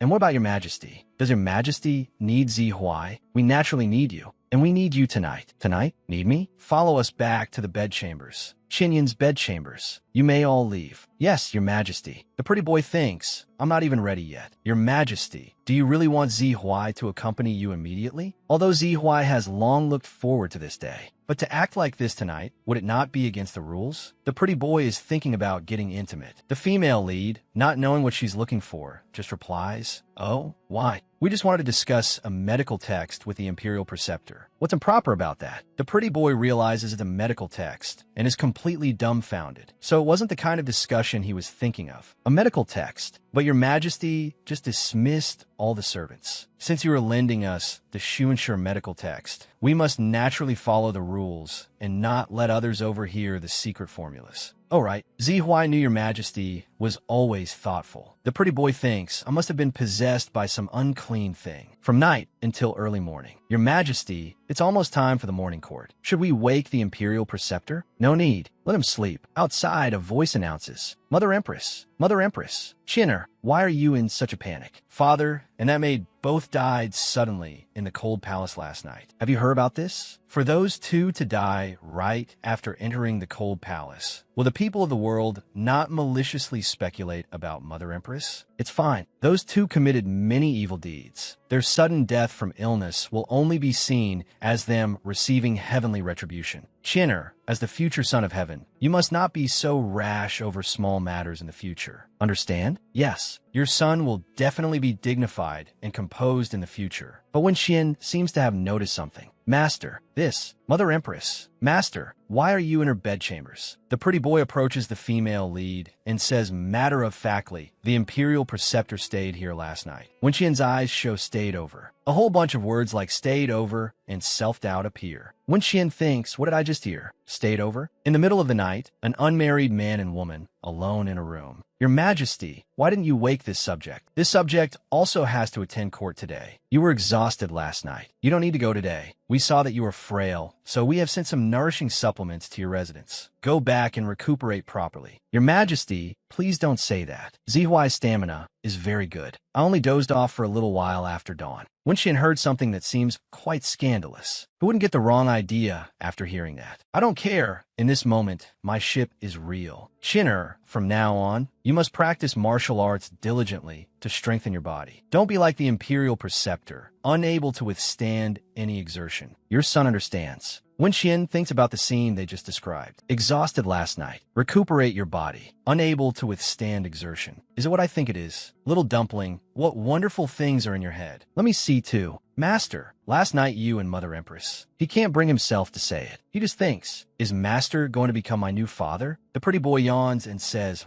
Her Majesty and I were up all night. And then we studied a medical text all night. Just reading a book? If not that, what else could Her Majesty and I have been doing? Wen Xian thinks, Master is so melancholic. He must have developed romantic feelings for Mother Empress. Sigh. I hope Mother Empress will come to her senses soon. Next episode preview. Zihuai says in his heart, Your Majesty. Zihuai is willing to enter the harem for you. If you're afraid of being constrained after marriage, I can also do without a title. In all the following chapters, how does the pretty boy pursue the female lead? Let's keep watching. Host, Yinshi's resentment has completely dissipated. You can go reincarnate with peace of mind. I know, now that the mission is almost complete, can we end this world? Considering Yun Wenxian is still young, the abdication ceremony will have to wait a few more years. It's not too late to leave after he has taken the throne. 6 years later, inside the Hall of Administration. Chinner, what do you think about the drought in the Hushi region? Open the National Treasury for disaster relief, temporarily suspend commercial taxes in the Hushi area, and at the same time, strengthen patrols to prevent vicious criminals from harming the people for money. Not bad. You made a lot of progress these years. In a few days, when you turn 15, we can abdicate the throne to you with peace of mind. Mother Empress, please reconsider. You are still young and deeply loved by everyone in Yin. Your son's qualifications are still shallow. It is too early to ascend the throne now. Not early. When we were 15, we were already fighting on the battlefield. Don't be afraid. We will wait until you can stand on your own before completely stepping down. This matter is settled. Wen Xian thinks, it seems Mother Empress has made up her mind. It's impossible to refuse. Your son, Yun Wenxian, respectfully obeys Mother Empress's decree. It's just that, Mother Empress, after your son ascends the throne, you will retire to the inner palace. The harem is a lonely place. Your son boldly asks you a question on behalf of Master. Ask on behalf of the Imperial Preceptor? Precisely. Master has been in love with Mother Empress for many years, even refusing to marry because of it. The pretty boy happens to walk by and hears this. Now that your son has brought this into the open, I want to ask Mother Empress, what are your feelings for Master? If you're no longer burdened by state affairs in the future, would Mother Empress be willing to marry Master? The pretty boy thinks, Your Majesty, will she be willing to be with me? The Imperial Preceptor's ambitions lie in the court. He is a pure and forward-thinking person. How could he be willing to be trapped in the harem? Mother Empress, if you're worried about this, why not ask Master yourself? Perhaps he is willing, but we are not willing. We have long decided not to marry again in this life. You may go and prepare for the ascension ceremony. Do not mention this matter again. This subject has overstepped. Your son will take his leave now. The pretty boy hides. The pretty boy thinks, I originally thought that as long as I stay by Her Majesty's side, I would one day be able to move her heart. I never expected it was all my own wishful thinking. Just then, the female lead walks out. Imperial Preceptor, please stay. How much of the conversation between us and the Crown Prince did you hear? I heard everything. Chinner was speaking nonsense. You need not take it to heart. Compared to that, this subject is more concerned about your reply in the hall. Your Majesty, were your words at that time to dismiss the Crown Prince, or did they truly come from the heart? If what he said was not false, would you still have answered in that way? Zihuai's heart belongs to Your Majesty. Zihuai is willing to enter the harem for you. If you're afraid of being constrained after marriage, I can also do without a title. The female lead thinks he's serious. Next episode preview. We're just passing through this place. So he is a soul from another world. He wasn't lying to me back then. He really wasn't lying to me. Sister, I have followed you for half a lifetime. This time, I will follow you as well. Why is the pretty boy crying so miserably? Just now, I will dispel all your worries for you?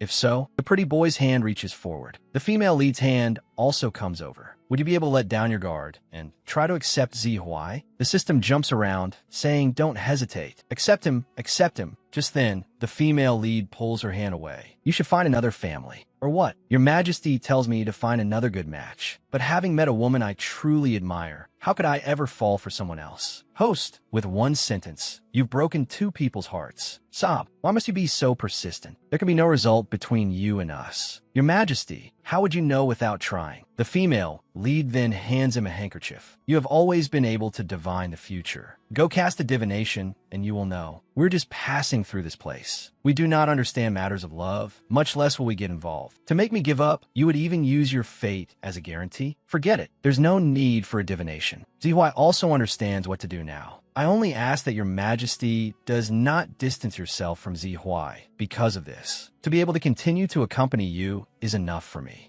The female lead thinks, once when Qian ascends the throne, the Imperial Preceptor will no longer see me day and night. He will naturally forget about me. 1 month later, the auspicious time has arrived. We welcome the new Emperor's ascension. Long live your Majesty. Long live, long live. 2 years later, the palace maids are discussing. Have you heard? The harvests everywhere are excellent this year. His Majesty is greatly pleased and is going to give every palace a bonus. Isn't that right? Now that the nation is prosperous, our lives are getting better and better. The female lead thinks at this moment, it seems it's time to leave. Imperial Preceptor, the Empress Dowager, passed away last night. Impossible. Her health was robust, and it was not her fate to die prematurely. It shouldn't be at this time. Something is wrong somewhere. Something must be wrong. The pretty boy does a divination. Jesus loves the world. Amit Ba. He finally divines that her soul has detached and gone elsewhere. A tear from the pretty boy falls. He recalls what she said before. We're just passing through this place. So she is a soul from another world. She wasn't lying to me back then. She really wasn't lying to me. Sister, I have followed you for half a lifetime. This time, I will follow you as well. The scene changes to the great Rome nation. Zihuai is dead. A woman hears this news, and the movement of her hands pauses. That's right. As soon as you left the small world, he passed away. Before he died, he even had Yun Wenxian bury you two together. The female lead thinks, what kind of emotion is love, really? That Zihuai would die for me. He did so much for me. But as soon as I left the small world, I can't even remember what he looked like. Host, what are you thinking about? Our trip to the great Rome nation only took an hour. You should be heading to the morning court. I know. Let's go. All the officials have already arrived. The Prime Minister didn't come to court again today. The Prime Minister has already requested leave more than 10 times these past few months. The Prime Minister holds a key position, yet he takes advantage of Her Majesty's favor to be negligent. Your Excellency, I believe he should be punished. Just then, a man walks in. My two lords, you spend your days thinking of how to find fault with me. Are your lives too idle? If you have something to say today, remember to say it to my face. Her Majesty does not like people who gossip behind others' backs. Your Majesty, Yuehua is late. You won't blame me, will you? The Prime Minister of the great Rome nation, Yuehua. This person's name differs from the pretty boy's by only one character. Are they the same person? Even the editor doesn't know. Next episode preview. Your Majesty indulges this subject, so others will surely be displeased when they find out. If they had the Prime Minister's ability, they would naturally receive the same treatment. The female lead thinks perhaps Sun Zihuai and the Prime Minister have a similar aura. The female lead performs a hand-tearing of the system. Just now,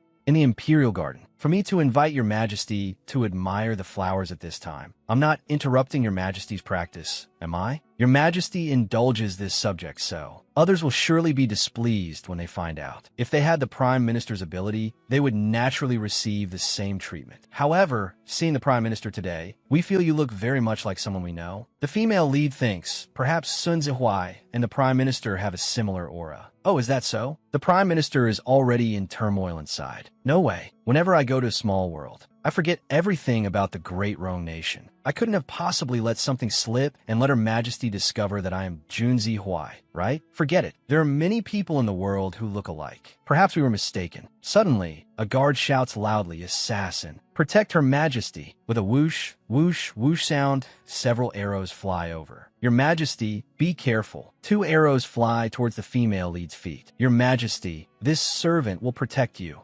System, are you sure I won't have any problems if I take this arrow? Don't worry, I've already blocked your pain receptors. The position of the arrow shot is also calculated. It definitely won't be fatal. With a whoosh, another arrow flies over. The palace maid thinks, if I block this arrow, I'll be the Empress's savior. Once I gain her trust, there will be plenty of opportunities to kill her in the future. The female lead thinks, another raider who doesn't know life from death. Do you think I can't hear you plotting in your head? The female lead draws her greatsword and knocks it against the palace maid's waist. The palace maid thinks, what's happening? The arrow hits the bullseye. What a pity. Right in the chest. The palace maid coughs up watermelon juice. Cough, cough, it was you.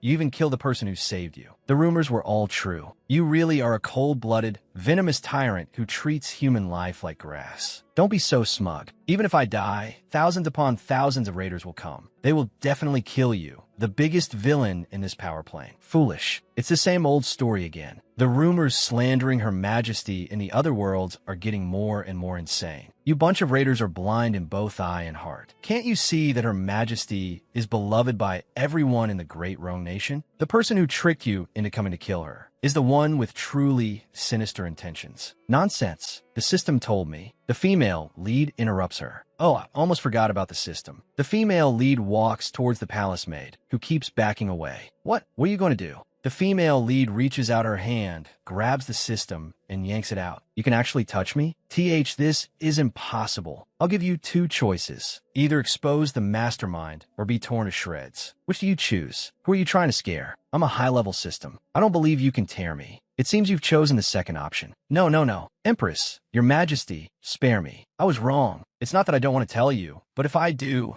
I'll be annihilated by the rules too. The female lead pauses from tearing the system. Other than this, I can satisfy any of your requests. Do you want to go to a small world? Or do you want equipment? I can give you that too. I'm much more powerful than your current system. Hey, how dare you try to poach me right in front of my host? So you're just another useless piece of trash. The female lead's hand tightens, and the system screams, no. It's really torn to shreds. Next episode preview. For what reason did you die? Lady Qinyin, my name is Xiao Gu. I drowned at the age of 17. It was my brother. To save the woman he liked, he let me be washed away by the waves. He was my only family, yet he just watched me die. Sobi. A modern-day soul finds the female lead. What painful request does she have? Just now, Your Majesty, you didn't manage to get anything out of them this time either? It's fine. It's like this every time. We're used to it. We're a little tired. Prime Minister, you may go back first. Yes, this subject obeys. The female lead thinks, for thousands of years, that unknown force has still been targeting me. They forcibly pushed me into the cycle of reincarnation, making me live to 99 and die of old age, only to be reborn back to the third day after my birth. Each new life is another seal on me. Even my physical body has been frozen from the 43 years of my 99th life in the first cycle to now, forever stuck in the appearance of a 14-year-old. This force is gradually weakening my power. The female lead clenches her fist in anger, but they would never have imagined that I have already found a way to break this deadlock. Host, there's a new resentful spirit waiting in the wishing space. The sphere has prepared everything and is just waiting for you. Very good. Lead the way. A soul is before the female lead. For what reason did you die? Lady Qinyin, my name is Xiao Gu. I drowned at the age of 17. It was my brother. To save the woman he liked, he let me be washed away by the waves. He was my only family, yet he just watched me die. Sobi. So you want to take revenge on your brother? Oh, wait, that's not my wish. Then what do you want? Xiao Gu kneels and says, Lady Qinyin, I beg you. She raises her head to look at the female lead and says, just be my older brother. If I hadn't become friends with Lan Yajin, my brother would have always been the best brother in the world. But ever since he met Lan Yajin, he no longer saw me, his younger sister. That Lan Yajin was just stringing him along from start to finish, but my brother still loved her his whole life. Not only did he break his leg to protect her, but he also squandered our family's fortune. I am willing to offer the power of my soul. Please, Lady Qinyin, protect my brother. Don't let him become disabled. You don't want him to stay away from Lan Yajin? I no longer hold such extravagant hopes. As long as he is safe and healthy, that's all that matters. I beg you to agree. All right, I promise you. After saying this, her foot is already on the well's edge. The female lead and her system descended helplessly. At this time, in Yu Huai's room, Yu Huai's system spoke. Boss, Her Majesty the Empress has already gone to the small world. Why are you still spinning in circles here instead of chasing after her? What do you know? Before Her Majesty the Empress fell for Junzi Huai, This time, before going to the small world, I must reset my personality. It's really not easy. To pursue love, I have to adjust my persona every time before I travel to a small world. System, all my memories of the small world are stored with you. Help me think. Did Her Majesty express any preferences? Junzi Huai was too enthusiastic, and Her Majesty the Empress seemed a bit uncomfortable. Oh, right. She's also interested in medical skills. Then this time, I'll be a steady and reliable doctor. Yin Yin. Yin Yin, where are you? In the sea, a woman was sinking. Next episode preview. A man abandoned a woman, saying, Ajin, Chin Yin, I'm sorry. I was also pushed. I didn't mean to knock you over. I didn't expect Brother Gu to save me first. Ajin, Yin Yin is a very good swimmer. It'll be fine even if I get to her a little later. You mustn't blame yourself. The woman thought, what little Gu said is indeed correct. We've finally come to the palace intrigue that everyone loves to see. Just now, a voice from somewhere called out, Yin Yin. Yin Yin, where are you? The young woman kept sinking in the sea. It turns out she is our female lead. System, why am I in the water? Host, we are at the moment when the original owner is about to drown. Because her brother chose to save Lan Ajin first, the original owner gave up the will to live. A voice came. Yin Yin, don't scare your brother. Come back quickly. Let's get you out first. The female lead emerged from the water, gasping for air. Yin Yin, you scare me to death. Hurry up and come aboard, he said as he extended a hand. This is the original owner's brother. His name is Ah-Chiang. The female lead climbed onto the boat deck. It's my fault, brother. This won't happen again. The female lead looked at him and thought, this person seems to care a lot about the original owner. Why was the original owner so disappointed in him? Ajin walked over at this moment, calling out Brother Chang. Ah-Chiang immediately abandoned his sister, saying, Ajin, Chin Yin, I'm sorry. I was also pushed. I didn't mean to knock you over. This is Ajin, but she is not in love with Ah-Chiang. I didn't expect Brother Chang to save me first. Ajin, Yin Yin is a very good swimmer. It'll be fine even if I get to her a little later. You mustn't blame yourself. It seems my brother doesn't want to investigate the matter of me falling into the water. Only then did Ah-Chiang react. How could that be, Yin Yin? But this matter can't be blamed on Ajin. Ah-Chiang then randomly pointed to a woman nearby. If anyone's to blame, it's the person who caused you to fall. At this, the woman calmed down. Brother Chang, I just saw her always hovering around you and found her annoying, so I wanted to teach her a lesson. She's the one who couldn't stand steady, and she even dragged Xianyan down with her. How could someone who freeloads on a yacht not know how to swim? I think she's just faking it. Besides, Lan Ajin, do you dare tell everyone why I pushed you? Ajin just said, of course. Why are you on the boat? I had no choice. Brother Chang insisted on inviting me. At this time, the original owner walked over to see what was happening. I really envy you for not having such troubles. After all, you're the one who's been chasing after him from the very beginning. This woman couldn't take it anymore. With a forceful push of her hand, you bitch, go to hell. Ajin then grabbed the original owner's hand and pulled her into the water. Ajin recalled the entire process. Saying more about this will be disadvantageous for me. This girl is rich and powerful. I can't afford to offend her either. Chinyan arrived late and probably only heard what she said when she pushed me. I might as well. I'm feeling cold from falling into the water. My head is a little dizzy right now. I can't remember clearly. Chinyan, you were close by at the time. Did you hear what she said? The female lead thought. The original owner indeed didn't hear clearly why they were arguing. But for her to ask me to speak, isn't she just trying to push me out to be the bad guy? Such a petty trick for a white lotus. Truly despicable. I was pulled into the water by you as soon as I got there. How could I hear what you were talking about? I only remember that before she pushed you, your expression looked quite smug. Saying this, she moved closer to the white lotus. I was. The other woman then said, what are you pretending for? You were just showing off how good Brother Chang is to you, making him sound like your simp. What? She usually accepts my brother's gifts and asks for his help. I thought they had feelings for each other. So, Ajin, you were just using my brother as an ATM? The system popped up and said, to deal with a white lotus, you must first take the moral high ground and look down on her. The people in the background were all gossiping. She looks so gentle and weak, but she's actually this kind of girl. A scheming woman. You can know a person's face, but not their heart. I thought she was the victim. I'm not, don't talk nonsense. The white lotus squeezed out 2 tears. Brother Chang, don't. Ah-Chiang then cut her off. Ajin, is what Yin said true? I don't believe it. I want to hear you say it yourself. Even a narrator can't stand it anymore. I really want to reward Brother Chang with a night in the cold palace. The white lotus noticed Ah-Chiang's reaction and thought he didn't seem to believe his sister. I didn't expect him to care about me so much. In that case, winning him back will be a piece of cake. As long as I win against Qianyan this time. Let's see who else dares to bully me. With a cry of Brother Chong, she fell into his arms. Brother Chong, looking like this, seems to have lost himself in Guangdong. I know Yin wants me to leave you. That's why she's slandering me with others. Don't blame her. But Brother Gu, you must believe me. Sob. Next episode preview. You're a child of the Gu family. You absolutely cannot randomly frame others and ruin the family's reputation. Go and apologize to Ajin.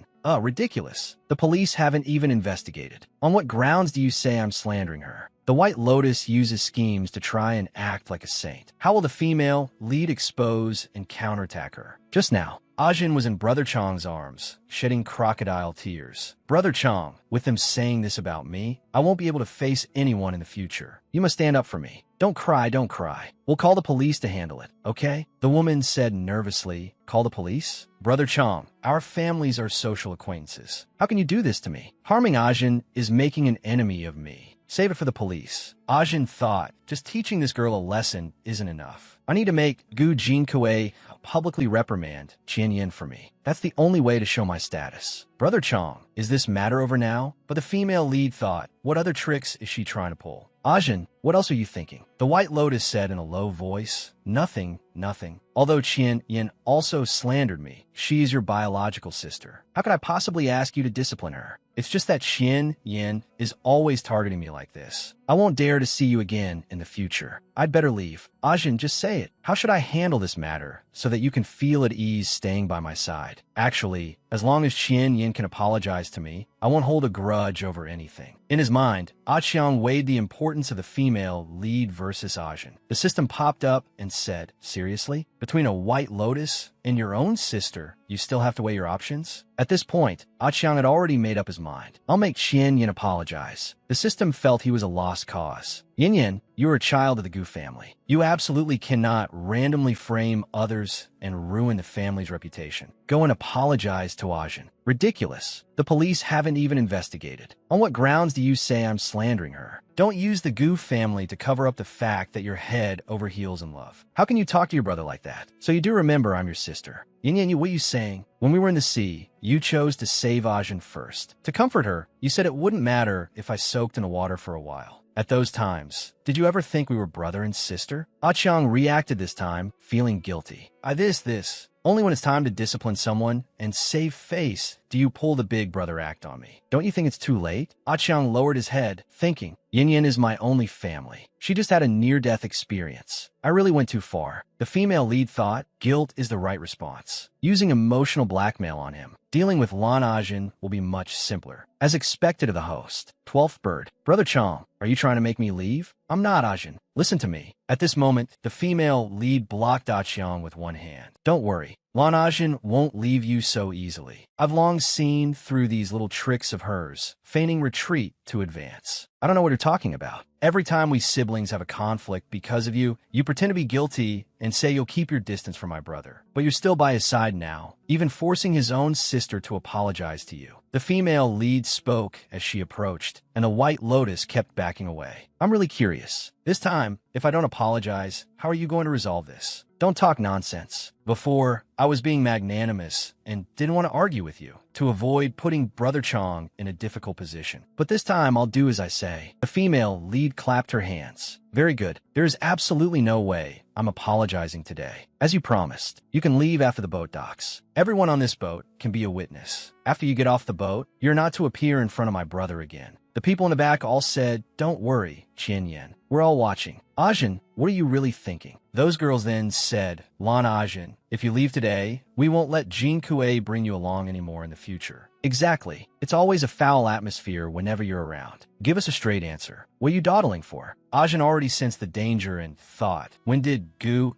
Yin become so eloquent? If I leave this time, I might really not be able to come back. I worked so hard to squeeze into this high society circle. I absolutely cannot be kicked out just like this. I'm sorry, Yin. I almost lost my life today, so I overreacted a bit. The system popped up happily and said, serves you right. Slapped in the face, aren't you? The original owner had been watching. I won't dare to do it again. You're a bigger person, so please don't hold it against me, okay? I never thought I'd see Lan Ajin eat humble pie with my own eyes. It's so satisfying. Yin, Ajin is already like this. Don't be so aggressive. If you feel sorry for her, go comfort her yourself. I'm going back to change my clothes. The female lead walked to the other side of the boat and suddenly sneezed. She thought, this body's constitution is too weak. A man appeared from behind. You caught a cold. You need to take some medicine right away. The female lead turned around. Who? Hello, my name is Lin. Shanghai. Next episode preview. The man handed over a box of medicine. Their hands touched for a moment. The man thought, what's going on? It was just a touch. Why is my heart beating so fast? Thank you. As the host looked at him, she thought, who? My CP has ended up becoming a substitute romance. This doctor isn't very proper. As an orthopedic surgeon, he actually carries cold medicine with him. This instantly raised Qian Yan's guard. Tell me, what kind of proper doctor would carry cold medicine with him? The man told Qian Yan not to be nervous, that he wasn't trying to harass her. As a doctor, he just wanted to give Qian Yan some medicine. Looking at the warmth on the man's face, Qian Yan was stunned. For some reason, the man in front of her actually reminded her of someone. There was once such a man who cared for her deeply. That was the little divine doctor from the last world, looking for care. Faced with the man's kindness, Qian Yan did not refuse. She reached out to take the box of medicine. Their two hands touched in midair. The next second, this grown man's face turned bright red. The man was flustered. It was just a touch of the hand. Why is my heart beating so fast? You have to know, I'm known as the bone-touching master who has felt countless bones. Qian Yan smiled and thanked the man. The little system sphere was very curious. Who did its host think of when she saw the man? The man quickly concealed his embarrassment from blushing, told the girl to take her medicine on time, and then turned and fled the scene. Qian Yan watched Lin Shanghuai's retreating back, lost in thought. I must be overthinking it. It can't be that man. The next day, because of the incident of falling into the water, everyone ended the trip early. In just a few short days, there was falling into the water and calling the police. They all complained that they had lost all interest. If Lan Ajin was there on the next trip, they wouldn't be coming. Gu Jinkui pulled a suitcase, following behind Lan Ajin. Ajin, don't listen to what those people say. I'll still bring you out to play next time. For now, I'll take you home. Lan Ajin looked very wronged. I'd better not trouble Brother Gu.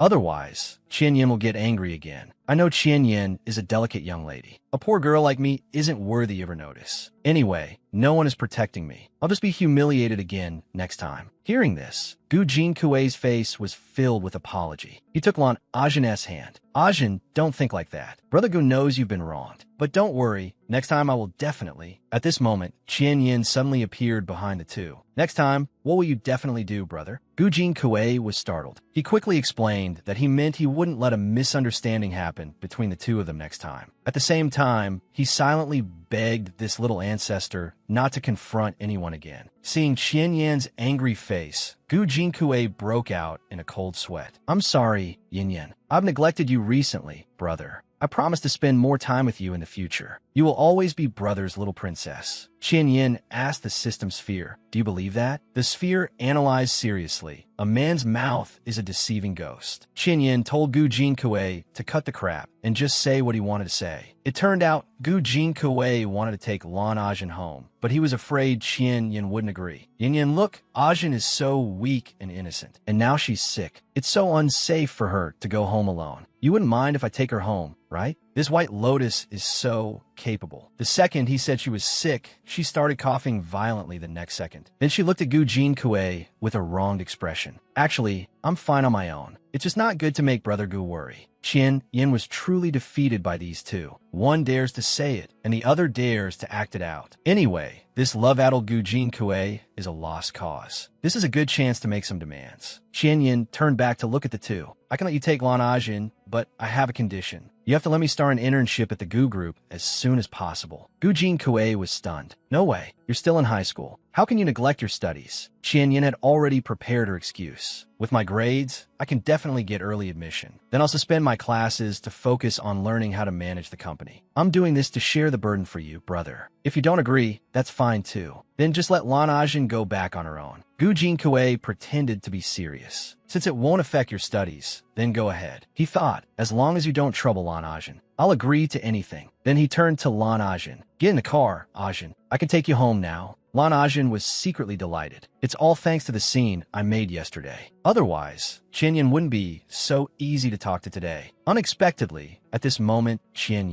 directly and mercilessly shut the car door. The two stood awkwardly outside the car. The tricked Lan Ajin was furious. Qianyan, what are you doing? Gu Jin-Kuei was even more furious. Didn't you just agree to let me take Ajin home? I agreed to your condition. How can you go back on your word? But Qianyan was very calm. I only said I'd let you take Lan Ajin home. I never said I'd ride in the same car as you. Then she gave the two a pure smile. This way, don't you two have a chance to be alone? I'm doing this for your own good, brother. Hearing this, Gu Jin-Kuei was suddenly no longer angry. Yin, you're helping me? It's great to have Qianyan's support. But Lan Ajin was not happy. Qianyan, what kind of international joke are you playing? It's a dozen kilometers walk from here to the taxi stand, and the sun is so bright. Yin stared into the girl's eyes. What, you're not willing to spend more time with my brother? Only thinking about enjoying yourself. Her inner thoughts exposed, Lan Ajin quickly explained. It's not what you think. We still have a lot of new ideas. Yin had a mischievous smile on her face. Although you two aren't married yet, my brother has long wanted to show you his masculine side. Then she ordered the driver to drive away. This sentence really hit home for Gu Jin-Kuei. It's okay, Ajin. Just give me all the stuff, no problem. We could just walk slowly. Lan Ajin was almost furious to death. The system didn't understand why Qianyan wanted to intern at the company. She didn't answer the system's question, although the original owner didn't make this wish. But the Gu group was the life's work of the Gu parents. It would be a real pity to let Gu Jin-Kuei squander it all. Besides, according to her memory, something was about to happen to the Gu group soon. This boy, who carried 2 dolls around and flirted with girls everywhere, was named Kongyu.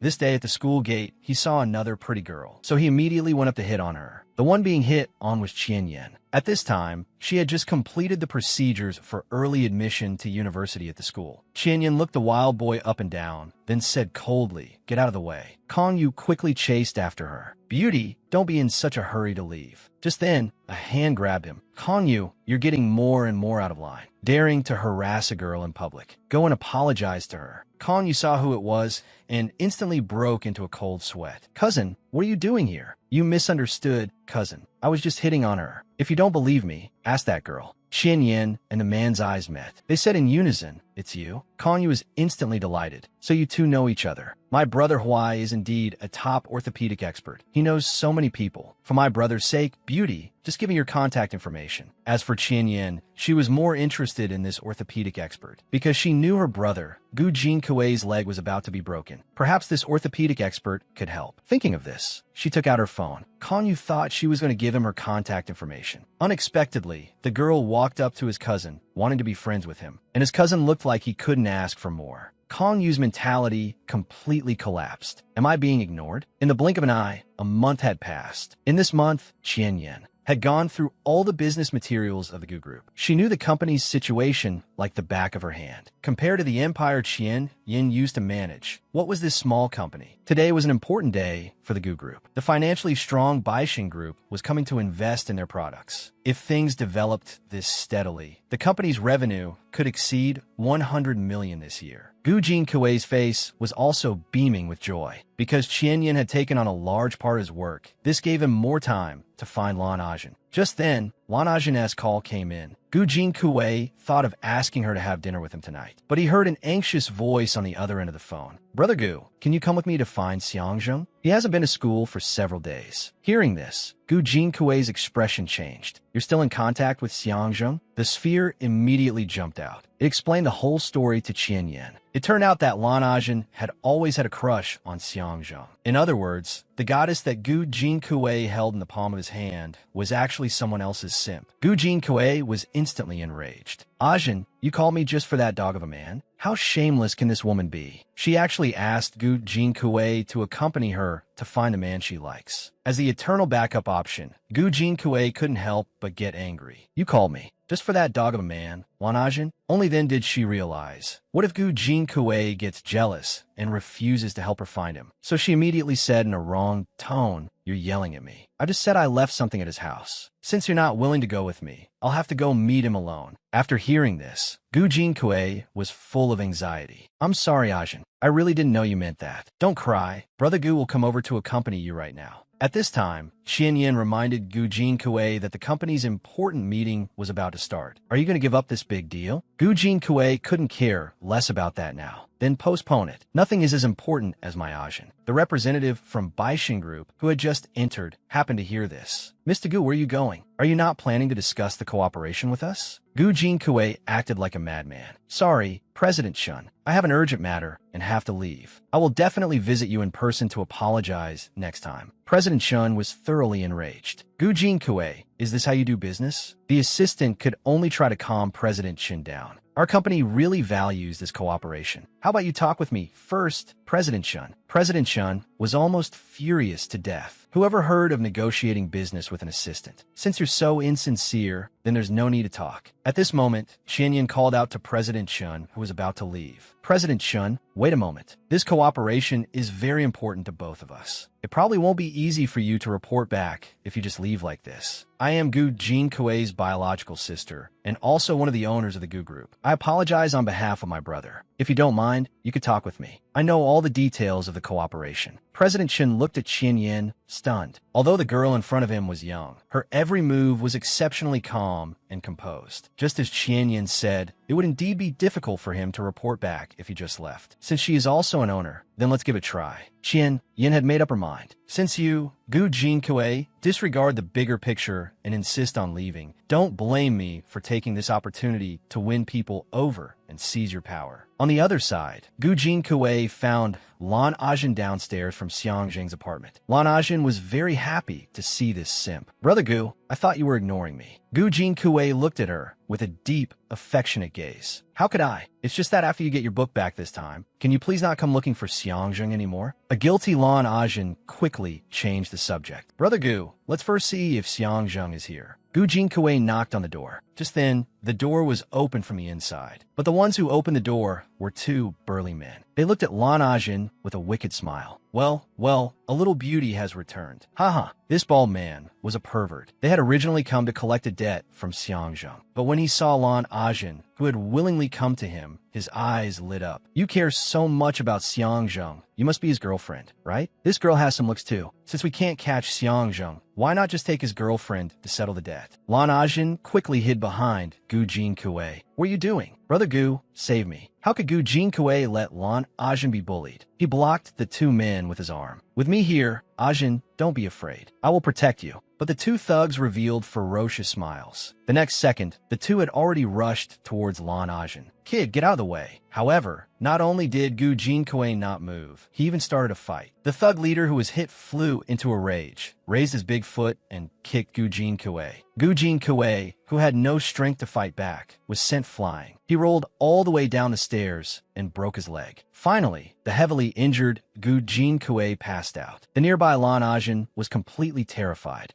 On the other side, at the Gu Group headquarters, Qian Yin and President Shun had already signed a contract. The cooperation talks went very smoothly. The people in the company were also very impressed with Qian Yin. If it weren't for Qian Yin this time, this big deal would have been lost. Just then, Lan Ajin's call came in. Qian Yin, come to the hospital quickly. Something terrible has happened to your brother. Upon hearing this news, Qian Yin immediately rushed to the hospital. In the hospital, Lan Ajin was sitting outside the operating room with another man. Seeing Qian Yin, she felt a wave of panic. She was afraid Qian Yin would blame her. But Qian Yin just looked at her calmly. How's my brother? Lan Ajin trembled and started crying. Brother Gu just finished surgery. The doctor is still examining him. Then, as if heartbroken, she covered her face. I'm sorry. I really didn't know this would happen. Qian Yin looked coldly at the drama queen in front of her. Cut the act. You think I won't hold you responsible just because you cry a little? At this moment, Xiang Zheng, who was beside her, stood up. It was your brother who willingly stood in front of Ajin. Now that he's beaten up, who can he blame? With that, he took Lan Ajin's hand. If there's nothing else, we'll be leaving first. Qian Yin laughed. So, the one Lan Ajin likes is such a coward. Being called a coward, Xiang Zheng got angry. Say I'm a coward one more time. Qian Yin immediately granted his unreasonable request. You're a coward. You just hide when you're in debt. You want to run as soon as you hear I'm going to hold someone responsible. Is there anyone more cowardly than you? As a delinquent youth, how could Xiang Zheng tolerate being insulted like this by a little girl? Gu Qian Yin, I think you're asking for a beating. Saying that, he raised his hand and rushed towards Qian Yin. The man swung a hard slap at Qian Yin. But Qian Yin simply raised her hand and blocked the man's attack. The next second, Xiang Zheng was already knocked to the ground. Qian Yin mercilessly stepped on his leg. Xiang Zheng screamed in pain. Lan Ajin was stunned. She thought Xiang Zheng would teach Qian Yin a lesson and vent her anger for her, but she didn't expect Qian Yin to be so fierce. Xiang Zheng, on the other hand, looked incredulous. How could Gu Qianyin have so much strength? Qian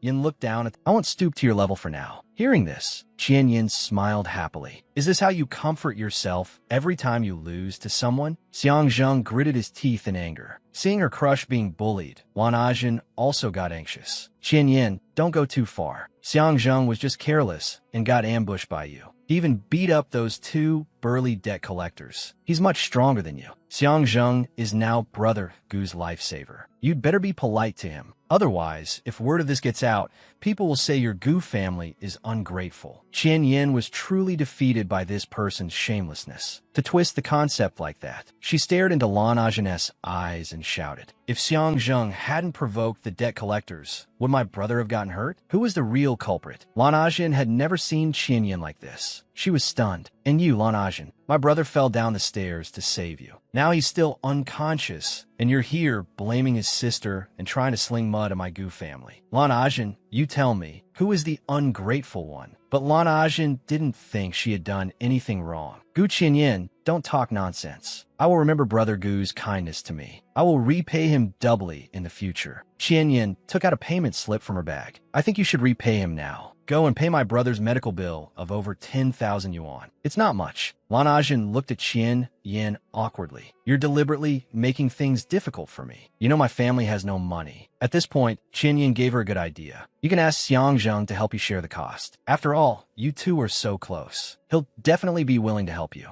Xiang Zheng, who was standing by, was startled. Lan Ajin was about to ask Xiang Zheng for help, but the next second, she was pushed away fiercely by him. He stated that this had nothing to do with him. Lan Ajin was completely dumbfounded this time. Xiang Zheng, what do you mean? One moment the woman was all lovey-dovey with the man. The next, she was fiercely pushed away by him. He pointed at Lan Ajin viciously. You brought Gu Jinkui to my house. You are fully responsible for what happened to him. We're not even boyfriend and girlfriend. Why should I pay for you? Lan Ajin was completely dumbfounded. Xiang Zheng, what do you mean? I did all this for you. However, Xiang Zheng was completely ungrateful. He thought Lan Ajin did it all willingly. Anyway, there was no way he was going to pay, because he had no money to give in the first place. After saying this, Xiang Zheng turned and left. Just then, the doctor came out. He looked at Qian Yin and sighed. Your brother's right leg is not looking good. He might become disabled. In the hospital room, the unconscious Gu Jinkui's right leg was wrapped up like a dumpling. Qian Yin knew the original owner's wish was for Gu Jinkui not to become disabled, so she took out her phone and dialed Lin Shanghuai's number. Upon learning of the situation, Lin Shanghuai immediately helped Qian Yin arrange for a hospital transfer. 3 days later, Gu Jinkui finally woke up. The surgery on his leg was very successful. At this time, the board of directors of the Gu Group and representatives came to visit Gu Jinkui. The few of them walked into the hospital room with concerned expressions. Suddenly, Lan Ajin appeared behind them and rudely squeezed her way through. She shouted, Brother Gu, I'm here to see you. This made the board members feel awkward, wondering where this rude idiot came from. Qian Yin looked at Lan Ajin and smiled. I knew she would find her way here. Lan Ajin hugged Gu Jinkui's arm and shook it. Brother Gu, I finally found you. I've been so worried about you these past few days, I couldn't even eat. Hearing this, Gu Jinkui was so happy he almost did a backflip. Ajin, you're finally here to see me. You weren't hurt last time, were you? Lan Ajin immediately put on a wronged expression and began her performance. Brother Gu, actually, I wanted to see you a long time ago. It's just that Qian Yin. She deliberately paused here. Never mind, it's nothing. Usually, when a green tea says it's nothing, it means she's about to complain. Gu Jinkui assumed that Qian Yin must have bullied Lan Ajin. His face instantly filled with anger. Ajin, don't be afraid. What did Qian Yin do to you? Just tell me. Lan Ajin looked back at Qian Yin. If I tell you, you mustn't blame her. After all, It was my fault you got hurt. She just asked me for the medical fees and transferred you to another hospital behind my back. So Gu Jinkui immediately turned his anger on Qian Yin. Gu Qian Yin, how can this be Ajin's fault? How could you bully her like this? This bad woman, the first thing she did after finding Gu Jinkui was to complain about Qian Yin. After complaining, she looked at Qian Yin with a smug expression. Since you drove a wedge between me and Xiang Zheng, I'll make sure your sibling relationship is also in chaos. Qian Yin was so amused by her foolish behavior that she laughed. Lan Ajin, you don't have to be passive-aggressive and say I'm targeting you behind your back. When I, Gu Qian Yin, want to deal with someone, I always do it openly. Watch carefully. Saying that, Qian Yin made a phone call, calling 2 bodyguards in. Throw Lan Ajin out for me. Lan Ajin was stunned. How dare Qian Yin do this to her in front of Gu Jinkui? 2 bald bodyguards pushed open the door and walked in. Miss Lan, please come with us. Lan Ajin was so scared, she started to cry. She clung tightly to Gu Jinkui's hand. Brother Gu, I'm scared. Gu Jinkui was also in a panic. What are you doing? Qian Yin, make them stop. Ever since the incident with the bald thugs a few days ago, their legs would go weak at the sight of a bald person. However, the bodyguards very dutifully dragged Lan Ajin out. Qian Yin ignored their shouting. Gu Jinkui was really anxious. He even wanted to get out of bed to chase after her, regardless of his injured leg. The crowd immediately tried to stop him from getting out of bed. If he ran out like this, he would definitely suffer from long-term effects. Qian Yin was truly angry now. If you don't want a right leg, then go ahead and chase her. Let's see if Lan Ajin will still want you when you become a cripple. Hearing this, Gu Jinkui froze. That seems to make some sense. Then he shouted at Qian Yin, Gu Qian Yin, I'm warning you. If you dare to do anything to Ajin, I won't have you as a sister anymore. Qian Yin shrugged. Don't worry, she's just waiting in the hallway. The board members are here to see you, and it's inevitable that they'll talk about company matters. I was just asking an outsider to leave. Gu Jinkui knew Qian Yin was just using the board as an excuse. He looked displeased. What is there to talk about? You can all see that I'm fine. We can talk about work when I get back to the company. You all should hurry up and leave so Ajin can come back in. The board members were really angry. They were also shareholders of the company. They came to visit him out of kindness. How could he? Gu Jinkui be so rude? President Gu, what is this attitude? Qian Yin, standing by, smiled at Gu Jinkui's appearance. This Gu Jinkui really would do anything for Lan Ajin. In that case, don't blame me for being ruthless. Brother, how could you do this? The directors all followed Mom and Dad. Elders, how can you kick them out like this? In your heart, is the entire Gu group less important than Lan Ajin? This man is an idiot. He offended the board of directors in front of him for a bad woman. Elders, at this point, these people were not going to spoil him anymore. Gu Jinkui, you're ignoring the company's survival for a woman. The company's stock is already plummeting. The whole industry has heard that you gave up a big deal for a woman. Because of this scandal, we have all been subjected to the ridicule of others. The board has had enough of you.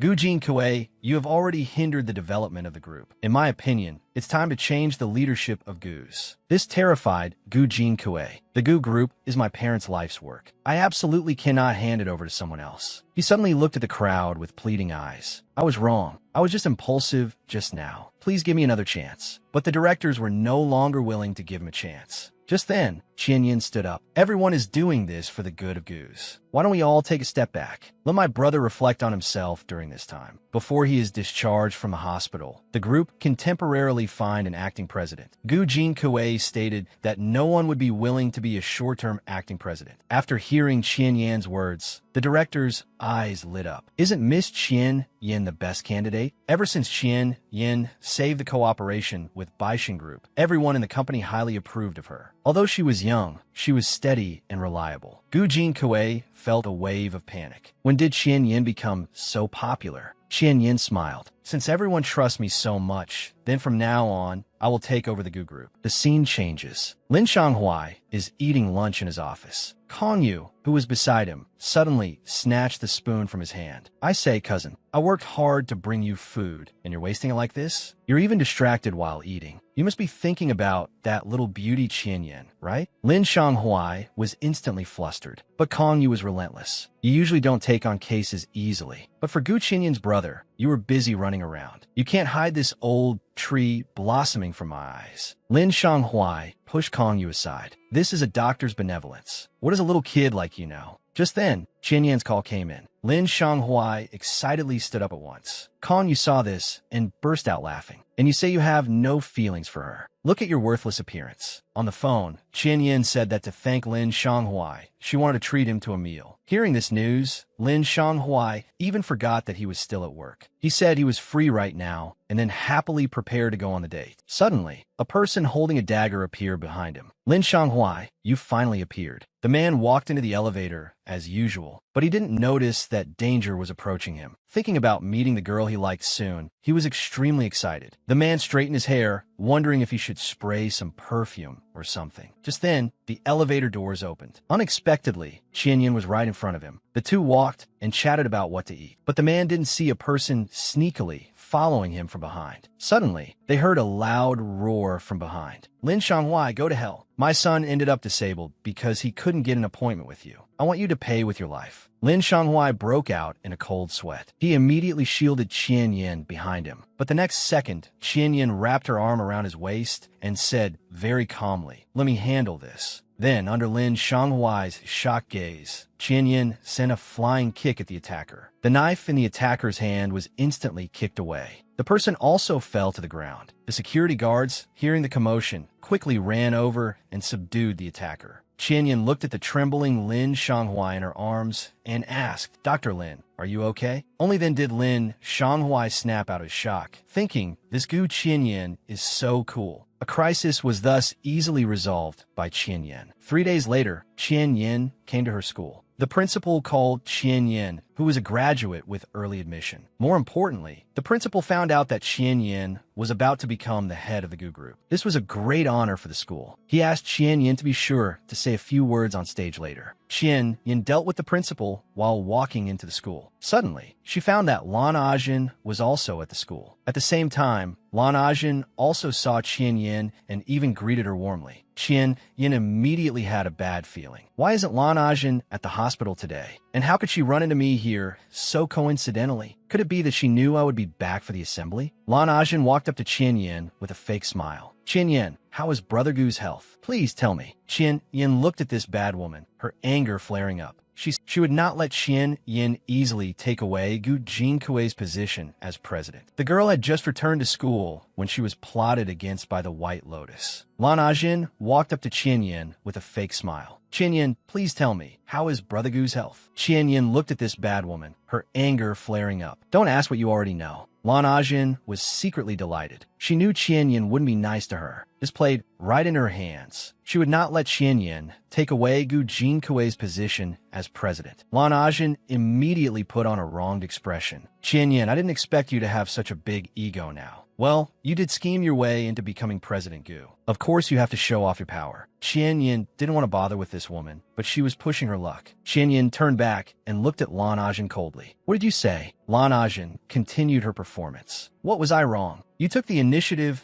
to suspend your classes to intern at Gu's. Wasn't it because you wanted to climb the ladder? But I didn't expect you to force Brother Gu to give up his position as director while he was sick. He was so good to you before. I really feel it's not worth it for him. The surrounding gossiping students heard Lan Ajin's words and immediately started discussing among themselves. Wow, so there's this kind of inside story about Gu's changing its president. I never thought Qian Yin was so calculating. She'd even give up family ties for power? Lan Yajin was incredibly pleased with herself. Panlan Academy was basically full of children from wealthy families. Once they take this rumor about Gu Qinyin back home, let's see if he can still hold on to his position as president. When the time comes, I'm afraid no company will be willing to work with him anymore. But unexpectedly, Qinyin smiled. And seeing Qinyin smile, Lan Yajin felt a little flustered. What are you smiling at? Qinyin originally didn't want to bother with this Lan Yajin. Now it seemed if she didn't teach her a lesson for a day, she would feel uncomfortable all over. Qinyin suddenly stared intently into Lan Yajin's eyes. I'm smiling at how you're both malicious and stupid. You go to the hospital every day. How could you not know about my brother's condition? Waiting for me here on purpose today. You just want to slander me, don't you? Lan Yajin was still trying her best to argue. I'm not slandering you. You sent bodyguards to monitor Brother Gu and not let him see anyone. That's a fact. Qinyin shook her head. That's not called monitoring. Those bodyguards are there to shield my brother from disaster. As she said this, Qinyin deliberately raised her voice. Gu Qinyin, you're actually calling me a jinx? Lan Yajin also got angry. The Gu Qinyin from before, who she could easily plot against. When did she become so sharp-tongued? In contrast, Qinyin was completely unaffected by Lan Yajin's slander. Instead, she continued speaking slowly and methodically. My brother was injured because of you. After his surgery, he fell out of bed again because you forced your way into his room. You tell me, if you're not a jinx, what are you? I'm very welcoming of other people who come to see my brother. At this moment, a righteous classmate stood up. Xinyan isn't lying. A few days ago, my dad went to see Brother Gu, and he didn't see anyone stopping him. My dad also said there was a girl shouting and making a scene at the hospital. That must have been Lan Yajin, right? The onlooking classmates finally realized that they had almost been deceived by this ungrateful wolf in sheep's clothing. So it was Lan Yajin who was deliberately trying to sling mud at Xinyan. But Lan Yajin was also surprisingly shameless. Even though her plot was exposed, she still refused to admit it. She even started playing the victim. She rushed in front of Qinyan. Gu Qinyan, is it wrong for me to care about Brother Gu? Why you have to embarrass me at every turn? Is it just because Brother Gu is nice to me that you're jealous?